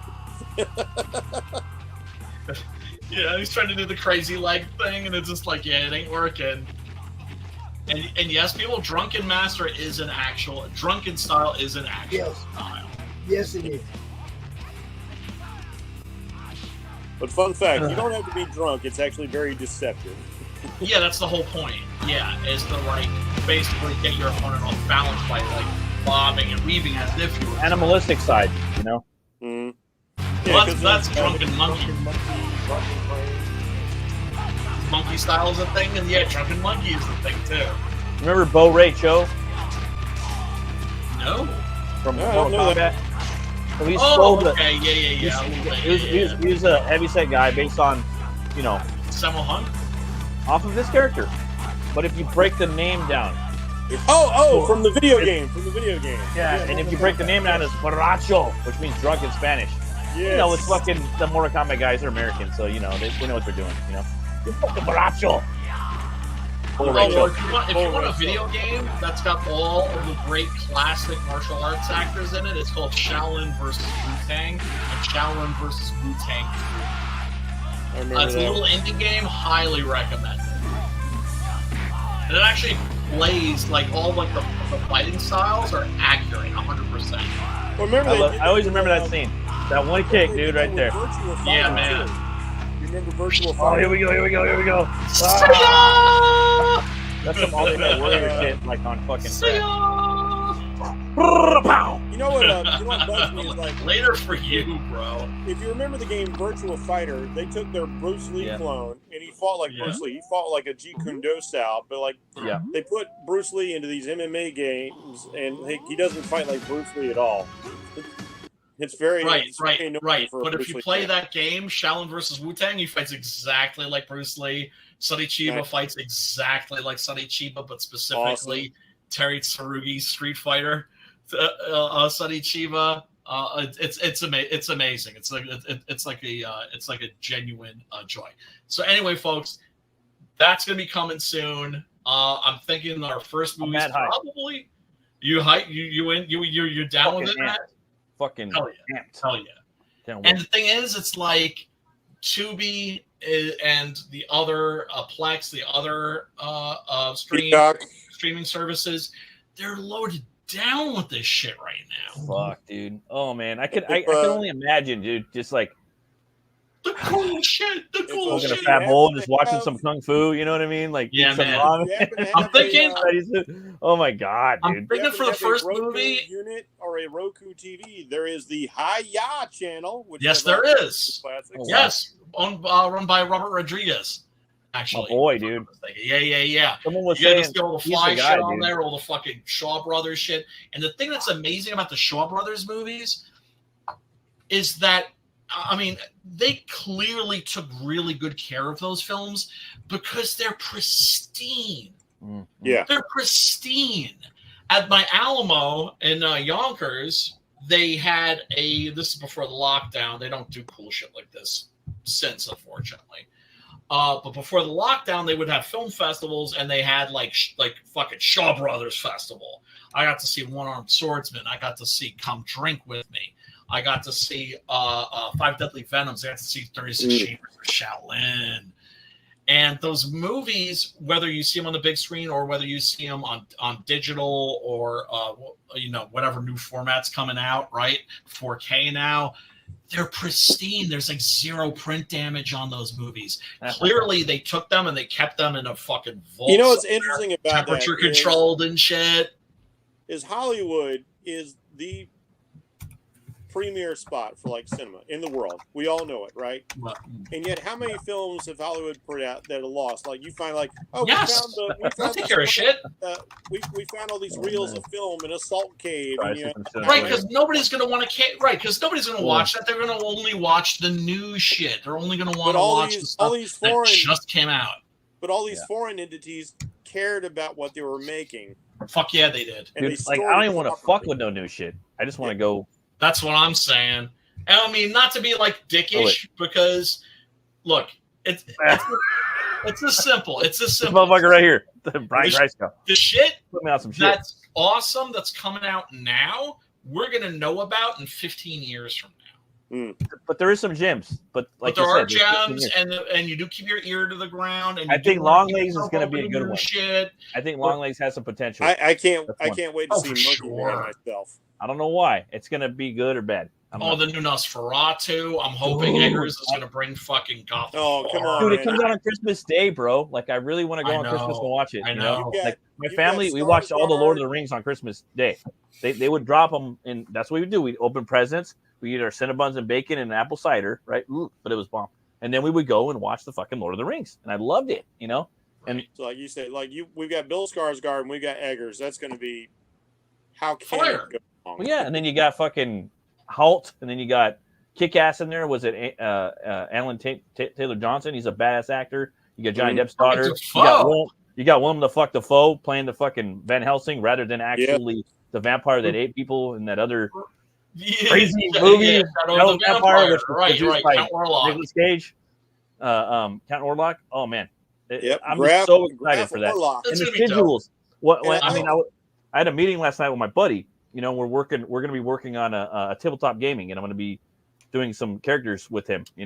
And I can't wait to start he seeing showed me this book. He gave me a bunch of characters. I'm going to ink it for him. We're going to see if my style we mesh. If not, but anyways, he showed me the book, and like I saw the sigil on the cover, for one of this tabletop, D&D type stuff, and I'm like, that's Nosferatu. They don't put the pentagram in there. Eggers isn't rocking the pentagram. He's rocking a different type of sigil. If you know what I'm talking about, and you look at the trailer and you see there's that moment like in the Bram Stoker's Dracula movie where Anthony Hopkins opens the book. He's Van Helsing, and you got the Dracula, and he's having that scene, Oh, he hams it up so hard. Yeah, I think there's going to be that scene in there with Willem, and but when he opens it, it's not a pentagram sigil. It's a different type of sigil. You know what I mean? And it's like, okay, I get down with that. But he's not called Count Orlok in this. He's just called Dracula.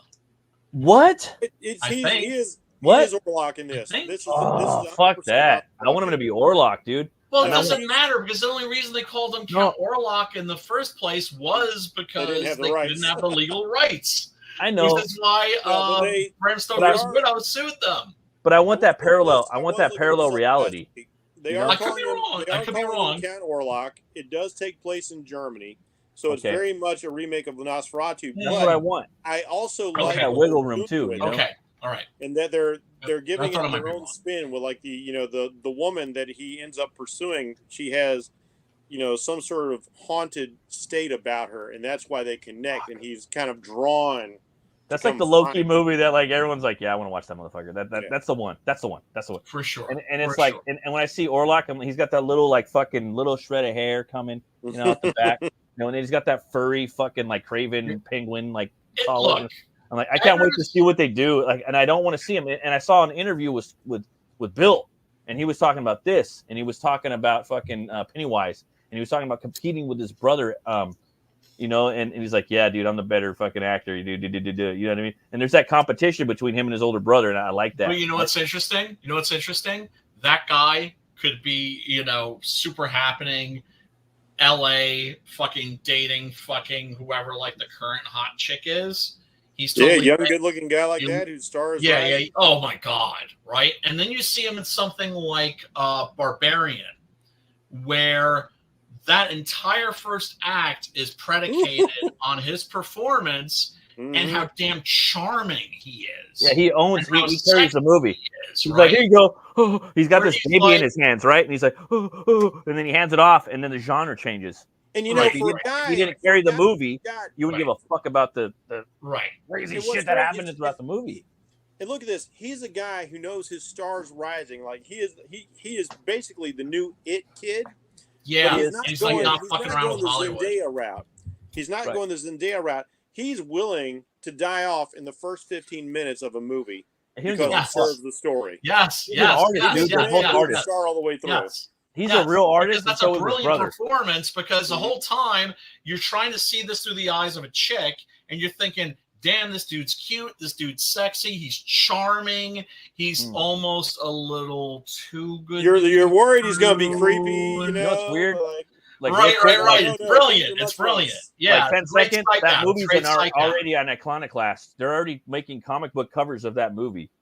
Nice. That's amazing. Variant comic book. I'm looking at Diamond, right? Because I still, and there's fucking dude. They're using the Barbarian cover when they're looking down the stairwell. It's all black and red. The movie cover. And they're doing that the comic book covers. It's already hit the iconoclast of fucking pop culture. Right. That movie's pretty dope. Right. I think that Alexander, he's in that fucking kind of like artist mode. For sure. Bill though, he don't give a fuck. They're just fucking. Both of them. They're just hosing him down with rolls. Of course, like there's hosing those guys down with rolls. But they're not like seduced by Hollywood. They don't live in Hollywood. They live in Stockholm, Sweden. Well, they live in Gothenburg. Gothenburg. Sorry, Gutenberg. They grew up in Stockholm. I'm sorry. Yeah, and their father Stellan, who is an amazing actor in his own right. Yeah, he is. What he used to do is, in order to not be separated from his family, at his own expense, he would have his family travel with him when he was doing movies. He's John Romita Jr. That way you stay married. He's John Romita Jr. Your family stays together. Dad. And so they got the experience of like seeing what it was like being a movie maker, seeing the ins and outs, the uglies and the pretties, but still having that nice family cohesion. And so they're not going to go Hollywood and get ruined like so many others. Exactly. At the end of the day, I think I think at the end of the day, they're like striving for that artistry, you know. And the dad, he's very John Romita Jr. And the fact that he works to get the deadline. He's fucking working. If you look at his, and I respect people that do that. Nicolas Cage, Samuel L. Jackson, fucking grinding. I just fucking grinding. You know what I mean? Just get in there and just make those fucking movies. You know what I mean? Get in there, like get there with like a fucking pulp, like a pulp story. Right. Get in there and just fucking make something entertaining and get the fuck out. You know, it is always cool when you see people that are based and they're just kind of like they realize. And I wouldn't doubt that their father was probably like, yeah, I've been to Hollywood. It's just like, yeah, just be aware. Well, yeah, I mean that's a given. There's a lot of pedophiles in Hollywood. And a lot of producing pedophiles. Really matters in life. Yeah, I love people like Chris Hemsworth and Keanu Reeves who do not live the Hollywood lifestyle. Like Denzel Washington. Oh yeah. He famously said in an interview, somebody's asking him about his Hollywood friends. He's like, I don't have Hollywood friends. Right. Fuck those motherfuckers. Robert Rodriguez. Yeah. Robert Rodriguez. When he did El Mariachi, and suddenly like all these different studios were making offers to him, he's to his agent because he went to LA for the first time. He looked around and he was like, yeah. Take the offer, not the one that's offering the most money, but the one that doesn't require me to live here. I want him to make a fucking Conan movie in Texas. That's the deal that I want, and that's the deal that he took. I want him to make a Conan movie, dude. This place is sick. These people are sick, and with Henry Cavill, I want Cavill to play a fucking Buscema Conan. That's what I want, and I want Jason Clarke to play Thought. Yeah, I want you guys might hate me for this, but I want Jason Momoa to get another shot at Conan. I liked him as Conan quite a bit. My second. We He's didn't perfect. have a problem with him as Conan. He's perfect. It That's wasn't not his what's fault. wrong with that movie. He's But not my what's second wrong would with be- that fucking That's movie. not what's wrong with it. My second Fucking would be Marcus Henry Nispel Cavill. is what's wrong with that fucking movie. A lot of people are like Henry Cavill, but he's so like mainstream and like shut the fuck up. He looks like a Buscema Conan. If you look He at looks Henry exactly Cavill, like the fucking character. break his fucking nose, chop up his bangs a little bit, dude. He looks like a Buscema Conan. And everyone's got that Witcher on their fucking skull. No, and he's I know. As far as that Perfect goes, for Conan. he's got the black hair, he's got the blue eyes, so he could actually be the most authentic Buscema Conan there is. Yeah, for sure. I've gotten arguments with people but on we're that. not Like, going to get that because he's canceled. His but career Conan's is canceled over. too, though. But you never know. His career is Conan's over. kind of canceled in a way too. He's going to be. He's toxic masculinity, so they don't fuck with that. Which is why. But you got this counterculture movement coming up. It's coming up. And so eventually, these fucking ankle biting like streaming sites are gonna fucking bite. They're gonna bite hard, and they're gonna want that shit. Dude, say it's remember like, there was the announcement. Say Trump takes over, you might get some of that. You might get let's make a fucking let's make a Conan movie. Let's make a Conan TV show on Amazon on Netflix. They might want to do it. They might want to fucking do it. Dude. You know what I mean? Here's the thing. They were going to do a Conan series for Amazon. It got canceled because it got canceled by some bitch. Good. Yeah. No, that's good. No, I agree with you. Fuck it. Let's have it or not have it. I'd rather have that than the fucking have it or not have it. With fucking Conan in it. 100%. Either do it right or don't do it at all. We're going to do a Solomon Kane series for Netflix. Canceled. Good. I don't want to see that shit until maybe 3 or 4 years from now. You ain't a fan of the mullet pops? I mean, it can be done. It can be done. I mean, like that's the thing about like Amazon. Not in America. You said the mullet? Momoa is one of them. Oh, Momoa. I thought you said the mullet. I'm like, I'm not a fan of the mullet either. Like everyone running around with their little mullet, their curly hair. I miss them. No, there's this new mullet now. On my face. 8 seconds. There's this new hairstyle right now. Everyone's got the curly hair and they got the shaved mullet. The Crow has it. The new business in the front, party in the back. Don't care about that. I said I'm not a fan of Momoa. Oh, he's not a fan of Momoa, not the mullet. Yeah, he said Momoa. Yeah, he's one of them, man. Fuck him. Yeah, he's kind of tailing the line, dude. You know, and he's one of them, dude. One of them. I can show you some videos. He asks for something. I can give a rat's ass as long as he shows up and he does his fucking job. No. I can show you a video that you'd go, what? Right? Well, hey, I guess that's why he has Cavill doesn't. Cavill is my fucking pick for Conan. I don't give a fuck what anybody says. Yeah, he's done. I kind of thought them on. I was thinking about that. I was lying in bed because somebody put a thing on Twitter last night, Yeah. You know, and like who you want for Conan? I'm like, you know, Cavill. I don't give a fuck. I know he's trendy as fuck, and everyone goes to him for Not Batman, trendy as fuck, Superman. that's the problem. But he's fucking he looks like Conan, and especially if you break the he could motherfucker's do it. nose, He could do it. he'll look like Conan at a certain So, age. and you Sama Conan, right? Like fucking 34. And then I'm thinking Thothamon, and I'm thinking of all these like fucking badass British actors that are very serious, right? That can nail it, you know. And I'm thinking Brian is right about Jason that. Clark. I think Jason Clark would be a good. You guys know who Jason Clark is? I was thinking of Paul Bettany. I was thinking Paul Bettany would be a really. I thought of him too, but then I was just like, I don't know. Like but you guys know who Jason Clark is, right? I think that's why I like Momoa as Conan so much, because he does look like the Basima Conan. Yes, I mean, exactly. Some like people that. were bitching because they were like race swap. I'm like, he to me, looks he looks like Howard exactly Conan. like the fucking character. That's looks like To me, he looks Conan. like Howard like end Conan. of him, conversation. To me, he doesn't look like him. somebody He looks like looks a lot Howard more Conan. like him than he did Aquaman, for fuck's sake. That's for sure. I'll That's tell for you, sure. no, but if you could get somebody who can look like Conan from the Frazetta paintings with with the bangs God. and a couple of scars and all that, like Yeah, that man. would sell me in a heartbeat. Well, I mean, that's not Somebody who hard. could look like You know what I that mean? and act the part. That's the You really gotta do- you gotta get the straight hair. He looks like Tony Curtis. He looks like Tony Curtis. I tell you Makes what, much- and he has Frank Frazetta's body because Frank Frazetta took his body. You know what I mean? Yeah. you Right. can find I that look guy. at Cavill, you know, and I put Cavill's face on there, and you scar him up, and you break that motherfucker's nose, and you do some concept art, dude. Cavill's perfect, dude. I'm sorry. No, and we've That's seen the other thing that I Perfect. respect we've never about seen how fit Cavill can be. Because And Conan isn't that big. He's not that tall. He's like about this. He's about 6 foot, and I think Yeah, he's Cole 6 is about 6'5". I think Cole is like 6'5", 6'6", 6'7". When I imagine Cole, I think a giant, a big motherfucker, and like that's to me. I'm always hammering that home. Cole's a little bigger, you know. Hollywood is basically filled with short people, so you could just surround him That's with short true. dudes. Well, That you is can just really really true. start Find that normal guy. guys, right? on a Any block. spa at any spa or any any workout fucking facility or any prison yard, you can find that guy any fucking where. You just got to teach him But that. he's got to act.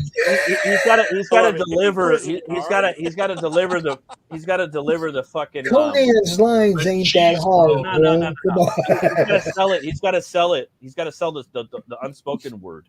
You know what I mean? That's what I'm He doesn't saying. sell the His unspoken lines word. ain't that big of a Books. deal. Conan He was just a got to little have bit that deeper. prison card look. Nah. He's got to sell the unspoken word. It's a massive undertaking. You know, a lot of people are like, oh, you're not playing King Lear, but I That's know. what I always appreciated But about Milius's film. You're not going to get that out of he got into, Momoa, that's the for sure. Robert E. Howard Conan. He's a little bit deeper than people consider. Right. And the thing is with the John Milius movie, is it Howard's Conan? No. Is it Howard's Hyboria? For sure. Fuck yeah, but that's And the whole spirit of the thing is pure Robert E. Howard, you know, especially at the end where he's just like, you know what? I'm not coming out of this battle alive. There's no way I'm surviving this. I would get But so I'll be mad happy because as you're long as so I can right. get that motherfucker and drag You're his so ass right, to hell. Brian. And Yeah. people would be like, dude, that's not Conan. You know, like that's not the Momoa's Conan. That's not Conan. No. The Milius fucking Schwarzenegger Conan. That's not Conan. He still hasn't been made yet. And I'm like, fuck you. I know. You motherfuckers. And I'm like, I know, oh I damn, know, you I know, motherfuckers I know. are right. You guys I know. are right. Hey, look, I love Upon the reading Solomon Conan, Kane I'm like, movie, you're you know not that right. too? I love the Solomon Kane movie, but is that No, Well, it's and I not don't want Solomon to spoil Kane, it but it was now. a fun flick. but it's a good movie. a Like that really Solomon great Kane movie, movie is but on it's par not with Milius's Conan. Yeah. Sorry, Those it are is. both awesome It is. movies. Fucking love it. Not Howard. Let's get some fucking Howard. And thank goodness he's finally getting the respect that he deserves. He is, dude. Finally He getting is. the critical recognition. Oh, you. that he deserves. I don't. If I there's did so not many people think watching, that I would see this in my lifetime. The same way I did not think that Yeah. I would see H.P. Lovecraft get the respect that he so richly deserves. pick in up the my new lifetime. Conan comics by Titan and by Heroic Signatures. Also, ladies and gentlemen, there is a Howard convention in Texas. It's Yes, about 2 every hours year. a drive out of Dallas. All right, it's called Howard Days. Yeah, I Oh, believe the town is Great Plains. You go there, you can see Robert E. Howard's house that he wrote. Joe Lansdale's always there. You know, you could write Every year. where he wrote all the 20 characters. Howard had the biggest shared universe before Marvel and DC. He's a Word. fucking OG, right? He had the first occult detective. He had all the shit. He had so many fucking characters. He had the Speaking badass of which, women, the Femme Fatales. He had Valeria. He had Dark Agnes. He had so many. You guys have no fucking idea how badass he was. He was homies with fucking H.P. Lovecraft. He brought in the Eldritch God into Conan's world. You know what I mean? And Lovecraft borrowed some of his too. So much that Howard is so fucking overlooked. Oh, Tolkien. Tolkien. Tolkien's a badass motherfucker, but he respected Howard. Howard's 28, 29-year-old brought ass. in fantasy, He respected him. but Robert E. Howard brought in sword and sorcery. Yes. Sword and sorcery. Peplum. Sword. Now, Brian, you might have sandals. seen it being the cinemaphile you are. Low fantasy. But on Amazon recently, I can't remember the name of it right now, but there is a great movie about the romance Robert E. Howard had with a young lady who wrote a story about the whole wide world. Played by Vincent D'Onofrio. Yeah. And it's a terrific performance. Yeah. Vincent as Yeah. And and he's really good. I love it. it. What really makes that movie work is fucking Renee Zellweger and her just balls out sincerity. Terrific film. The two it's actors a wonderful little chemistry. movie. I'm gonna die, right? I'm gonna die one day, and I'm still not gonna believe all of the things from Howard that came from that man. That came from a guy that came from 30 Texas at the turn of the I'm in my century 50s with now. sailors and oil riggers, oil workers, right? And fucking cowboys and cattle ranchers. And they came in this town and they sat at fucking bars and they spoke with Howard. And he sat down with him and he wrote a tale. They listened. And he went out and he made these stories. He made this massive universe. I'm never gonna believe that when I die. There's just something weird about that. And then all these people, all these British people, all these fucking big name fucking writers, they're all by an American. Yep. You know, it came from him, one of ours. from a kid, you know, a grown man of the age of 30 that created this character, this world, this universe. You know, I'm never gonna believe that. I'm awestruck. And to me, he is my favorite writer. Really? I'm just blown away by his. Fuck yeah, dude! I'm blown away by his art, and he's starting to get trendy, and I'm fucking happy that he gets trendy, and I hope he continues to get trendy. This is a collection. The boxer, yeah, dude, that's what I'm talking about. He always has these blue collar guys, and that sailor. What's the sailor? The sailor guy always gets his ass fucking beat. I forget. That's another character. Brand Much More, Dark Agnes, Valeria, Solomon Kane, Conan, Cole. Like, it just keeps going on and on, dude. He created a shared universe, and a lot of these characters share the same genetic bloodline. Yes. And it takes place over like about 100,000 years. And it used to be the only way that you could get books like this was from Arkham House, who were most famous, of course, for printing hardcover editions of H.P. Lovecraft, who also used to not be that easy to get a hold of.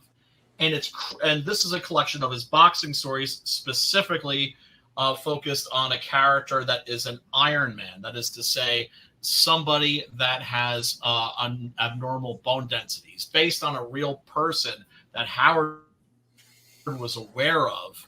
By Joe Grimm had abnormal bone density, and people could go in and they could pound on him as much as they wanted. One guy was just like, all right, that's it. This round, I'm putting this motherfucker down.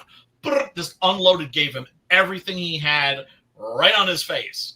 That's how I used to be. For ring corner, his lip was stuck between the gap in his front teeth. And his ring man needed to pry it loose with a pocket knife. And the guy's like, I love that. His opponent's like, there's no way this motherfucker is coming back from this. My grandpa was Grim comes out and his boxer. face is sliding off like a fucking, cheese from a fucking slice of pizza. And he's like, come on, motherfucker. Ding, ding. Like, that's it. I quit. Yeah. However, his career was short-lived because boxing is the sweet science. And so people realized, I'm not even going to try to knock this motherfucker out because he can't be knocked out. So they would just get him on points. Because Joe Grimm couldn't really box. He would just go in there and just let people it was like the rope-a-dope, right? Where just people would just wear themselves out, just be pounding on them. And then they'd be like, and he just go in and fucking knock it's legal. It's legal, right? It's legal, right? Yeah. It's like Merriweather. He does this. The rope-a-dope. That was fucking Ali. Merriweather does this in the forehead. Then he runs around and he goes, Yeah. So basically, this guy was Rocky Balboa from the first movie when he was just a gorilla in the ring. You get away with it. He was You just got a fucking 1,000 hits. gorilla. Yeah. He was just a fucking gorilla. Yeah, just a fucking like I said, somebody with abnormal. That's another one, dude. That's another character. The boxer dude. Yes. And so I'm gonna say this, guys. Check it out. Heroic Signatures and conglomerate with fucking Titan. They're putting out. They're trying to expand the Howard verse. I'm so fucking happy, right? I am too. And I am too. for you Howard I'm purists listening, out by the there, way. you guys got to jump on. You know what I mean? Now, Like, just get in there. You know, are this they is the last going chance that we're to- gonna have probably for a long time. Where we're gonna fucking get a Howard universe, right? We're not gotta gonna get answer that your question, Spirit then. Storm. If It's not gonna have all the fucking woke shit, dude. You guys got to get in there and fucking check it out. Look what I If finally they're- fucking if got they're today. doing brother? the Howard What's up, Jeff? verse, if they're doing the Howard verse, are they doing the actual Red Sonja, not the metal bikini, but like the? Well, Red Sonja is not a Howard character. She's not. Didn't he write the 18th century Russian? No. Red Sonja is Roy Thomas. Roy She's Thomas. not she's not canonical. She's Roy Right. Thomas. No. Yeah. I'm not talking But She's about. not in she's there. kind of like, you know comic what she book. is? I'm No, talking she- about pulp novel Red Sonja. No. Red She was Sonja never in the appeared pulp. in the pulp novels. No. She never appeared there. Yeah. not. She's a Marvel Roy creation Thomas by Roy character. Thomas. Okay, She's awesome. let me look. By all this means, up fact because check. I'm pretty sure of my facts here. She What was she not- is that I'm she's not talking kind of a about, like, combination this- of two. She's kind of a combination What? of two Howard Howard made characters. some Talking about badass this silver Patels. bikini. He was ahead of the game. He made Valeria. He made Balit. I don't know if she had her own story. And he also made Dark Agnes.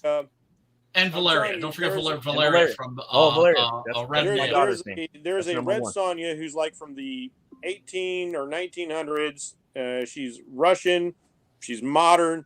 And for some reason, Roy Thomas decided to make her Hyborian. 100%. Right. Yeah, I know about that. But it's not That's- Red Sonja. That's Russ Thomas. Or that's also that's Roy Thomas taking this Russian archetype and putting her into Marvel Comics, putting her into the lore Yeah, of but Howard, pretty sure the Marvel lore. pretty But sure that's the not pulp her. character was called Red Sonja. No, But she wasn't Howardian. she wasn't. Check this out. Also, I have to say I haven't read this yet, but that is the best map of Hyboria I have ever seen. Can you go full screen, Brian? Yeah, full screen it. Get in there with that shit. Let me see that. And I love me some Red Sonja, and I love me the fucking movie Oh, too. for sure. Oh, yeah. Well, look, we all owe a great deal of. What? This one got some Titan. You got the first issue? Yeah. Oh, I that's want to get the interesting. fucking. I want to get the. What was the first trade paperback? I want to get the Savage Sword. Dude, you can order their floppies off the site, bro. You can order the floppies. All right, guys, listen up. I got it right here for you. Okay. Red Sonja, created by writer Roy Thomas and artist Barry Windsor Smith for Marvel Comics, Yeah. 1973. Partially inspired by Robert E. Howard's character, Red Sonja of Ragatino. Okay.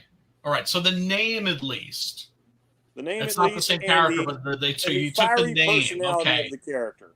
Okay. So And he then took some okay. character So that, elements. gotcha. So that means that he took the name and then he took like Valeria and Yeah, 'cause, Black Red Agnes Sonja- and Howard's Yeah. Red Sonja was a gunslinging warrior woman of Polish-Ukrainian origin.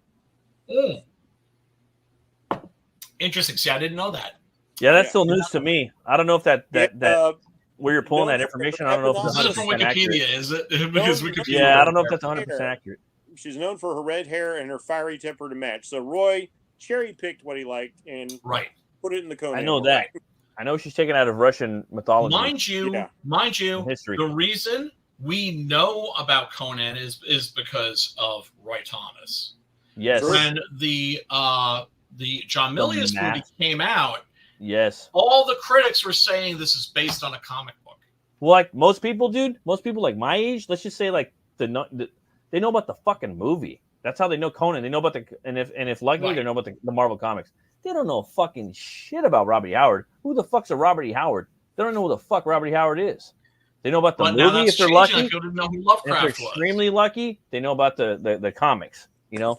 And the Oh, comics but were you know huge. what that means? You know what that means? And the comics were so big that they made Savage Tales. They made a rated R version of the Marvel comics were so big. Sam was like, "Hey, true believers, hey, salsa the fuck yo."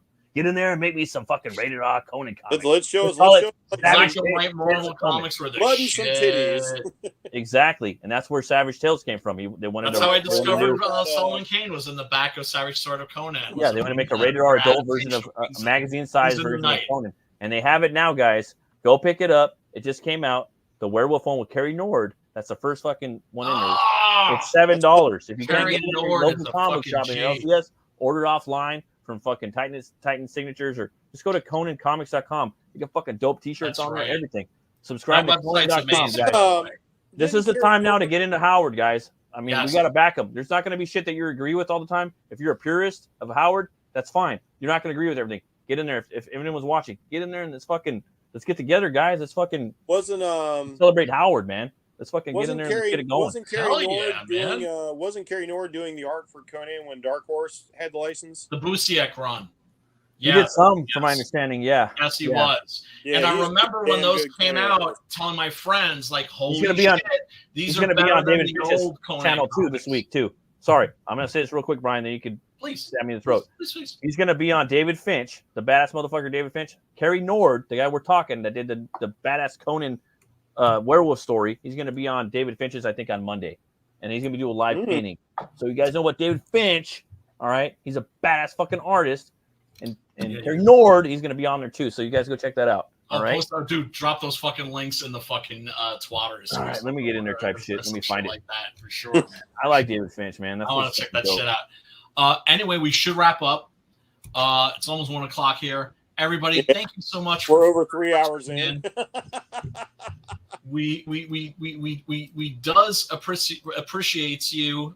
Real Good thing quick, we I talked just about wanted the to like. movie for the first hour. It happens. I'm just glad I didn't have to just get stuck here in freestyle. I might be a little late for the song. That's all good. There is nothing. I'm just letting you know, Brian. But everybody, I might be a go little check late for out the the summer. campaign for Six Gun Gorilla. Check it out. See if this is something you would be into. Everybody that reads it loves it. That's not me being braggadocious. That's just how shit turned out. Chuck Dixon, big fan. Mike Barron, a big fan. Joe Lansdale, my boy, a big fan. Yeah, it is. Those are good people to have fans because, like, especially like reading stuff from like Mike Barron and Joe Lansdale. Like, I know this is so up their alley. It is, and I'm happy to meet somebody else in the sphere who knows who Joe Lansdale is, because nobody else knows who Joe Lansdale Bubba is. Hotep likes That's that. usually what I tell them, but Brian. it's like so much other shit. Yeah. That live stream with Carrie Nord and Finch is happening right now. So I'm just gonna drop the. Damn, dude! Oh man, they're dropping. They're doing Conan right now. They're doing Conan. They got a bunch of people watching. All right, about 2,000 people watching. So thank you so much for hanging out, brother. Always a pleasure. Do you have? Oh, well, yeah. Well, first we got to pimp shit. Where can people find you, sir? Bracey452 on Twitter, X, whatever the heck you want to call it. You can also go over to DeviantArt, look up Bracey100 to see all my pretty pictures of artwork I do of various characters, things I paint, I draw, mostly digitally. I do lots of character concepts, things like that. Do comic books, comic book covers. I've done album covers and book covers. I do all kinds of stuff. Well, remember, dude, you're always welcome here and free to pimp your stuff too. You know, I get so excited talking about the movies I forget about. And I know, I do too. Also look for Blood World Phoenix Throne, the comic we've got on GoFund My Comic as well right now. I did the sweet super pimpin' cover for that. It's amazing if I do say so myself. Drop the link. Drop the link in the chat or something. B. I can't do that from my iPad because my iPad. Next week. My iPad. I need to get back to laptops, I guess. It's all good. It's all good. And yeah, I think Pops has got us. Matt, Pops, you are the lifesaver. Tell these fools where they can find you and your. You guys can find me on my channel. It's Metal Movies and Brewskis. I do reviews. I've been really leaning hard into the barbarian sword sorcery genre comics right now. Feeling that shit. Yeah, I do. And then I do a live show sometimes on Saturday if I can. And that's Metal Movies and Brewskis Live, where I talk about metal movies and brewskis. If you guys want to check out my books, I'm a fucking cartoonist. This is my character right here. It's Butch Cleaver. It's a supernatural horror western, gothic horror western. If you go to butchcleaver.com, that'll take you to my fundmycomic.com site. And the Fund My Comic it's like Kickstarter, but specifically for comics. Okay.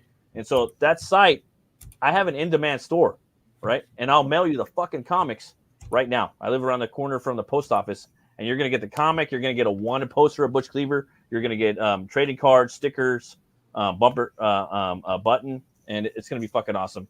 And I love the book. I'm a new creator. I'm a greenhorn, but I got an entertaining story, and you guys might like it. Thanks, Brian, for for having me on. I had a fucking blast. Thanks, everybody, for watching, and stay metal, roll the bones, know your rule. Hell yeah. That art there looks rad as shit. And Pops, tell people where they can find you, sir. It's scrolling right there. Right, you're scrolling right there. Scrolling. The dog is scrolling. Because we got way more than just Brian's show every week. Yeah, sure do. We have a ton of different shit going on here in the madness. So subscribe to the network, man. You might not like all of it, but I guarantee you'll like some of it. Yep, you'll find something that's right up your alley. Yeah, Pops. He has shows, interviews, and articles with lots of independent creators, but also big names like Mike Barron and Chuck Dixon pop by to say hello and show off their stuff. So yeah, you guys watching, you might be fucking up and coming creators that like to draw a little bit and make comics. So you might want to come and check it out and connect with the madness. All right, and and connect with us too, because the thing is, there's not that many on YouTube that are doing what Pops is doing right now. So get the fuck in there, check it out, and you don't want to miss out on it, right? Yeah, we're a small industry. There's probably a couple thousand of us, which is fucking. It's kind of expanding a little bit. It's kind of expanded a little bit, Matt. We got a tabletop demo show now. We actually have another movie review show called ADHD Theater on Friday nights at 9:00. There you go. The Geekmen and the Masters of the Thunder Nerds do that show, and it's really good. It's like we got the RPG games with Chris Brown, and we're just doing all kinds of shit in the network now. So so come and check it out, guys. You know what I mean? Yeah. Come in, keep it out, like it. Don't we're doing it. We're doing it, guys. Yeah, man. And everybody, hook your brother up with click the like button, smash the subscribe button, ring a ding ding dong the bell for notifications, and you will be kept up to date for when we stream and when we do new stuff. Pops, you want to take us out? You cool with that? We love our sponsors. Play stuff here at the end. All right, everybody. Until next week. Peace, love, and metal. Metal.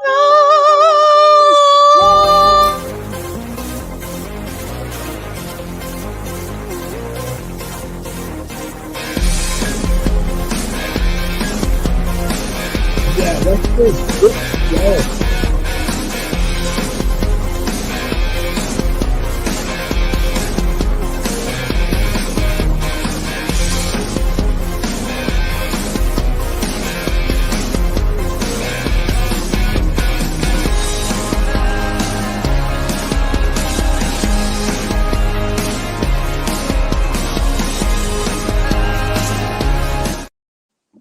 Oops, that was 11. I'm sorry. I got 12 somewhere. Yeah, she just launched the sign up for book 12 for Worthy Chaos, guys. So we'll check that one out too. Good night, everybody.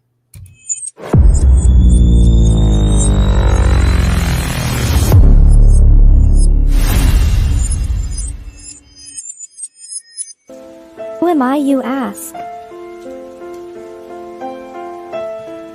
I was created in the middle of nowhere, surrounded by the waste of a dying world. I was bestowed with an insurmountable task: bring peace after decades of death, persecution, and chaos.